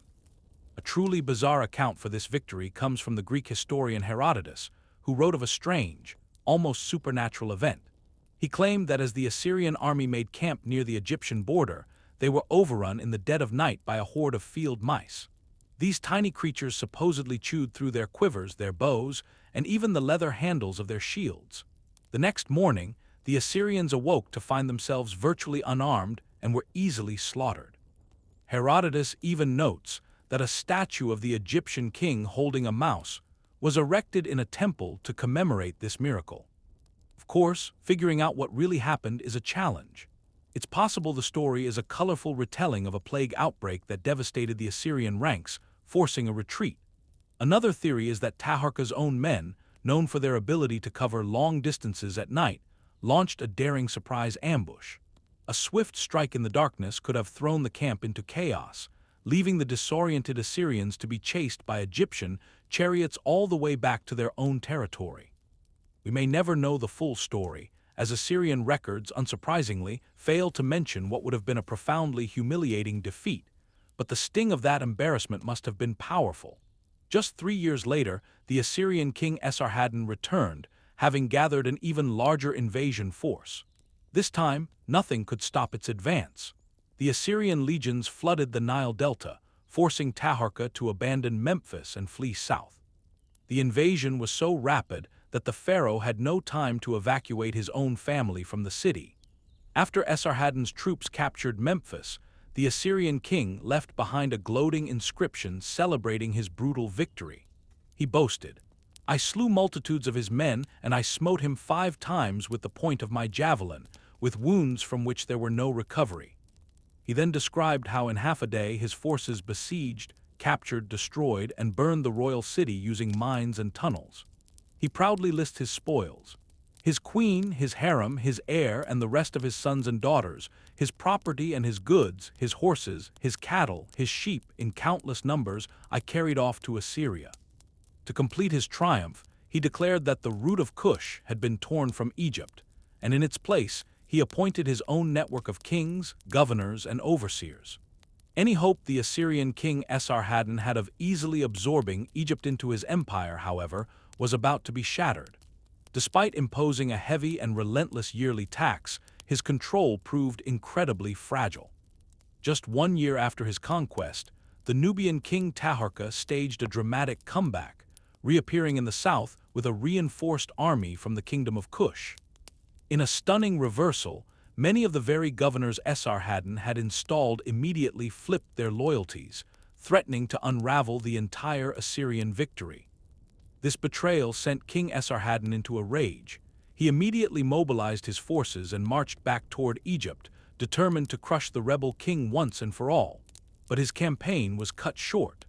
Esarhaddon's health gave out on the journey, and he died in the city of Harran, never reaching his rebellious province. The throne then passed to his son, the formidable Assyrian king Ashurbanipal. Almost the very first thing Ashurbanipal did as the new king was to assemble an army and head for Egypt, intent on finishing the job his father had started. The now weakened Egyptian forces were no match for the Assyrian might, and Ashurbanipal easily overwhelmed them. He retook the city of Memphis, but the resistance lingered, and in 663 BC, he was forced to return yet again to put down another round of rebellions. This time, Ashurbanipal marched his army south along the Nile River, bearing down on the ancient capital of Thebes.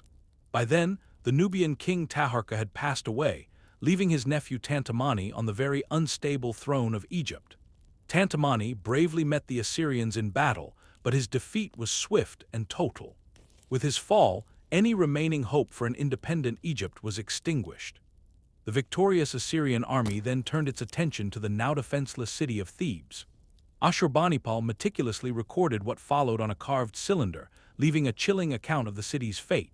He boasted, "This city, the whole of it, I conquered it with the help of Ashur and Ishtar."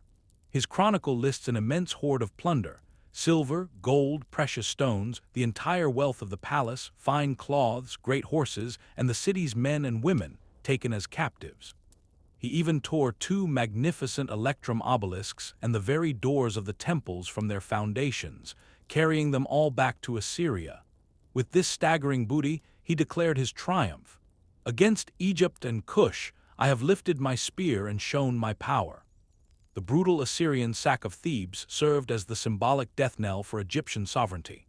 Ironically, Assyria's grip on the region would prove fleeting, and its own empire would crumble within just 50 years. Yet, for Egypt, the damage was permanent. Its national prestige would never fully recover.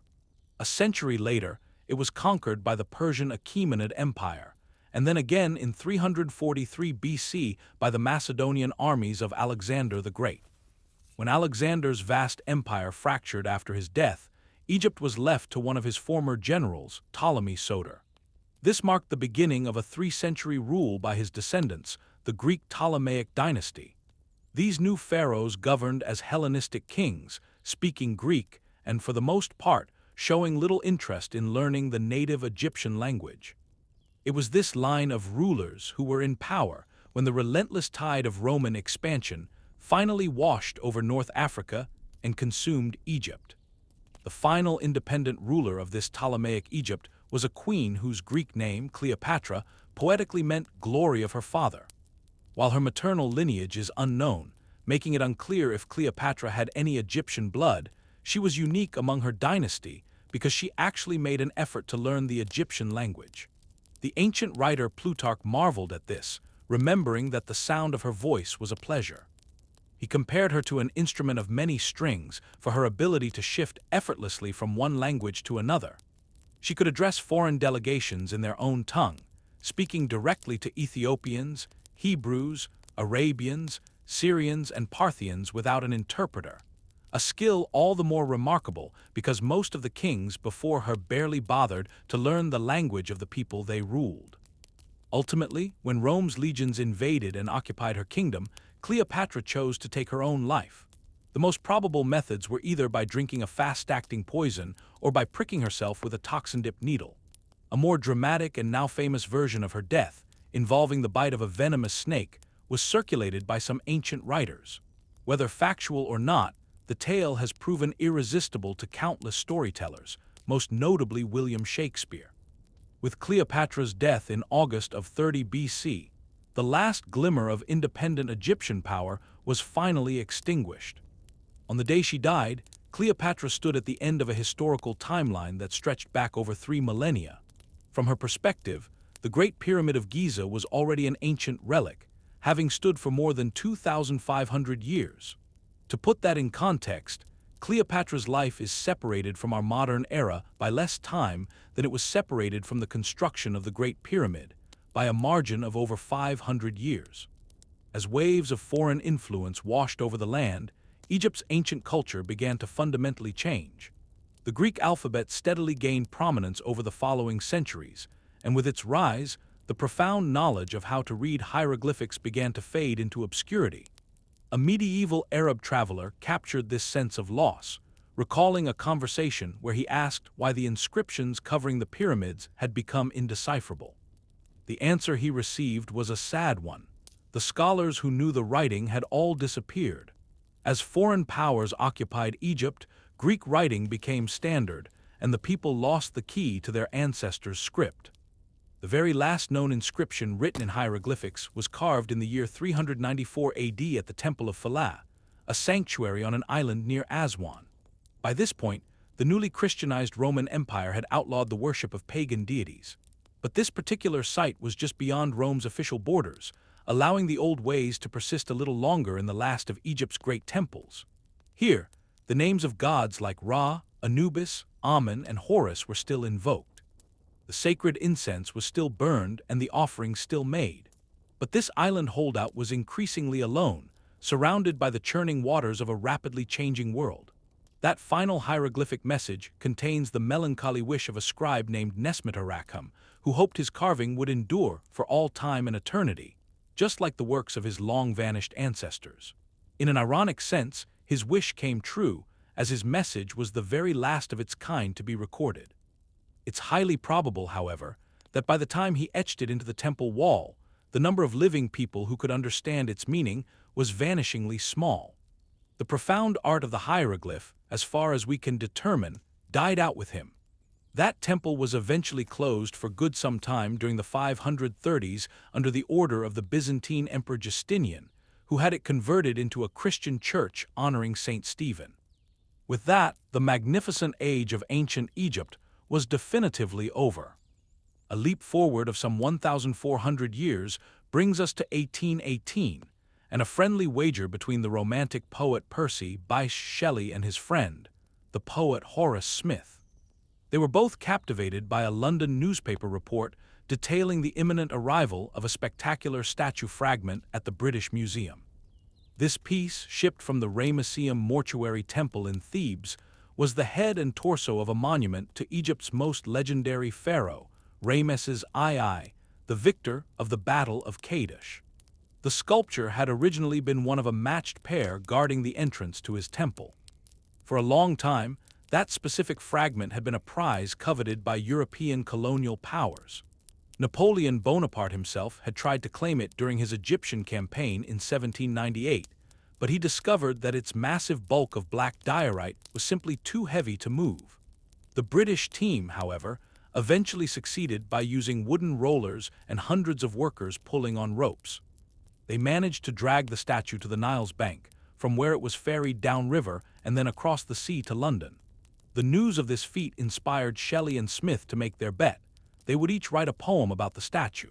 For their source material, they would use an excerpt from the Greek historian Diodorus of Sicily, who had described his own visit to the temple of Ramesses II.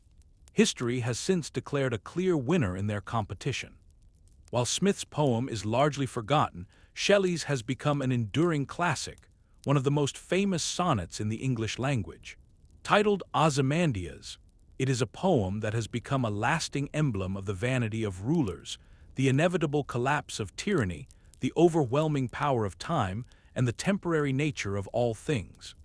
I met a traveler from an antique land who said, "Two vast and trunkless legs of stone stand in the desert.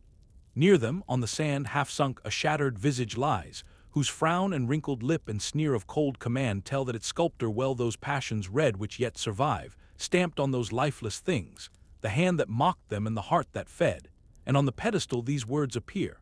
My name is Ozymandias, King of Kings. Look on my works, ye mighty, and despair. Nothing beside remains. Round the decay of that colossal wreck, boundless and bare, the lone and level sands stretch far away."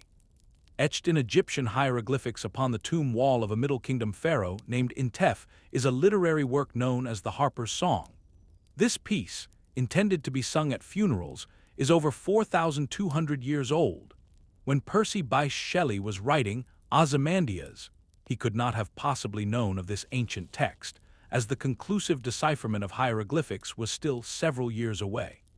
And yet, across the immense chasm of 4 millennia, he and the song's anonymous author articulate a profoundly familiar human emotion. It is that deep feeling of awe mixed with sadness that washes over us when we gaze upon ruins, the crumbling palaces of fallen emperors, and the tombs of kings whose entire age has turned to dust. As you listen, try to grasp the vast span of time that divides their world from our own. Picture the sorrow of seeing your language forgotten and your cities fall to ruin. Imagine the tombs of ancient kings broken open and looted, the toppled pillars of abandoned temples half swallowed by sand, which drifts endlessly over the stones as the great disk of the sun sets, red and blazing, one final time on the empire of Egypt. One generation passes, another stays behind. Such has it been since the men of ancient times. The gods of long ago rest in their pyramids, and yet the great and blessed likewise lie buried in their tombs. Yet those who built great mansions, their places are no more. What has become of them all? I have heard their words retold time and again, but where are their dwellings now? Their walls are in ruins and their places are no more, like something that has never been. There is no return for them to explain their present state of being, to say how it is with them, to gentle our hearts until we make our journey to the place where they have gone. So follow your heart and your happiness. Conduct your affairs on earth as your heart dictates, for that day of mourning will surely come for you. So spend your days joyfully and do not grow weary of living. No man takes his things with him, and none who go can ever come back again.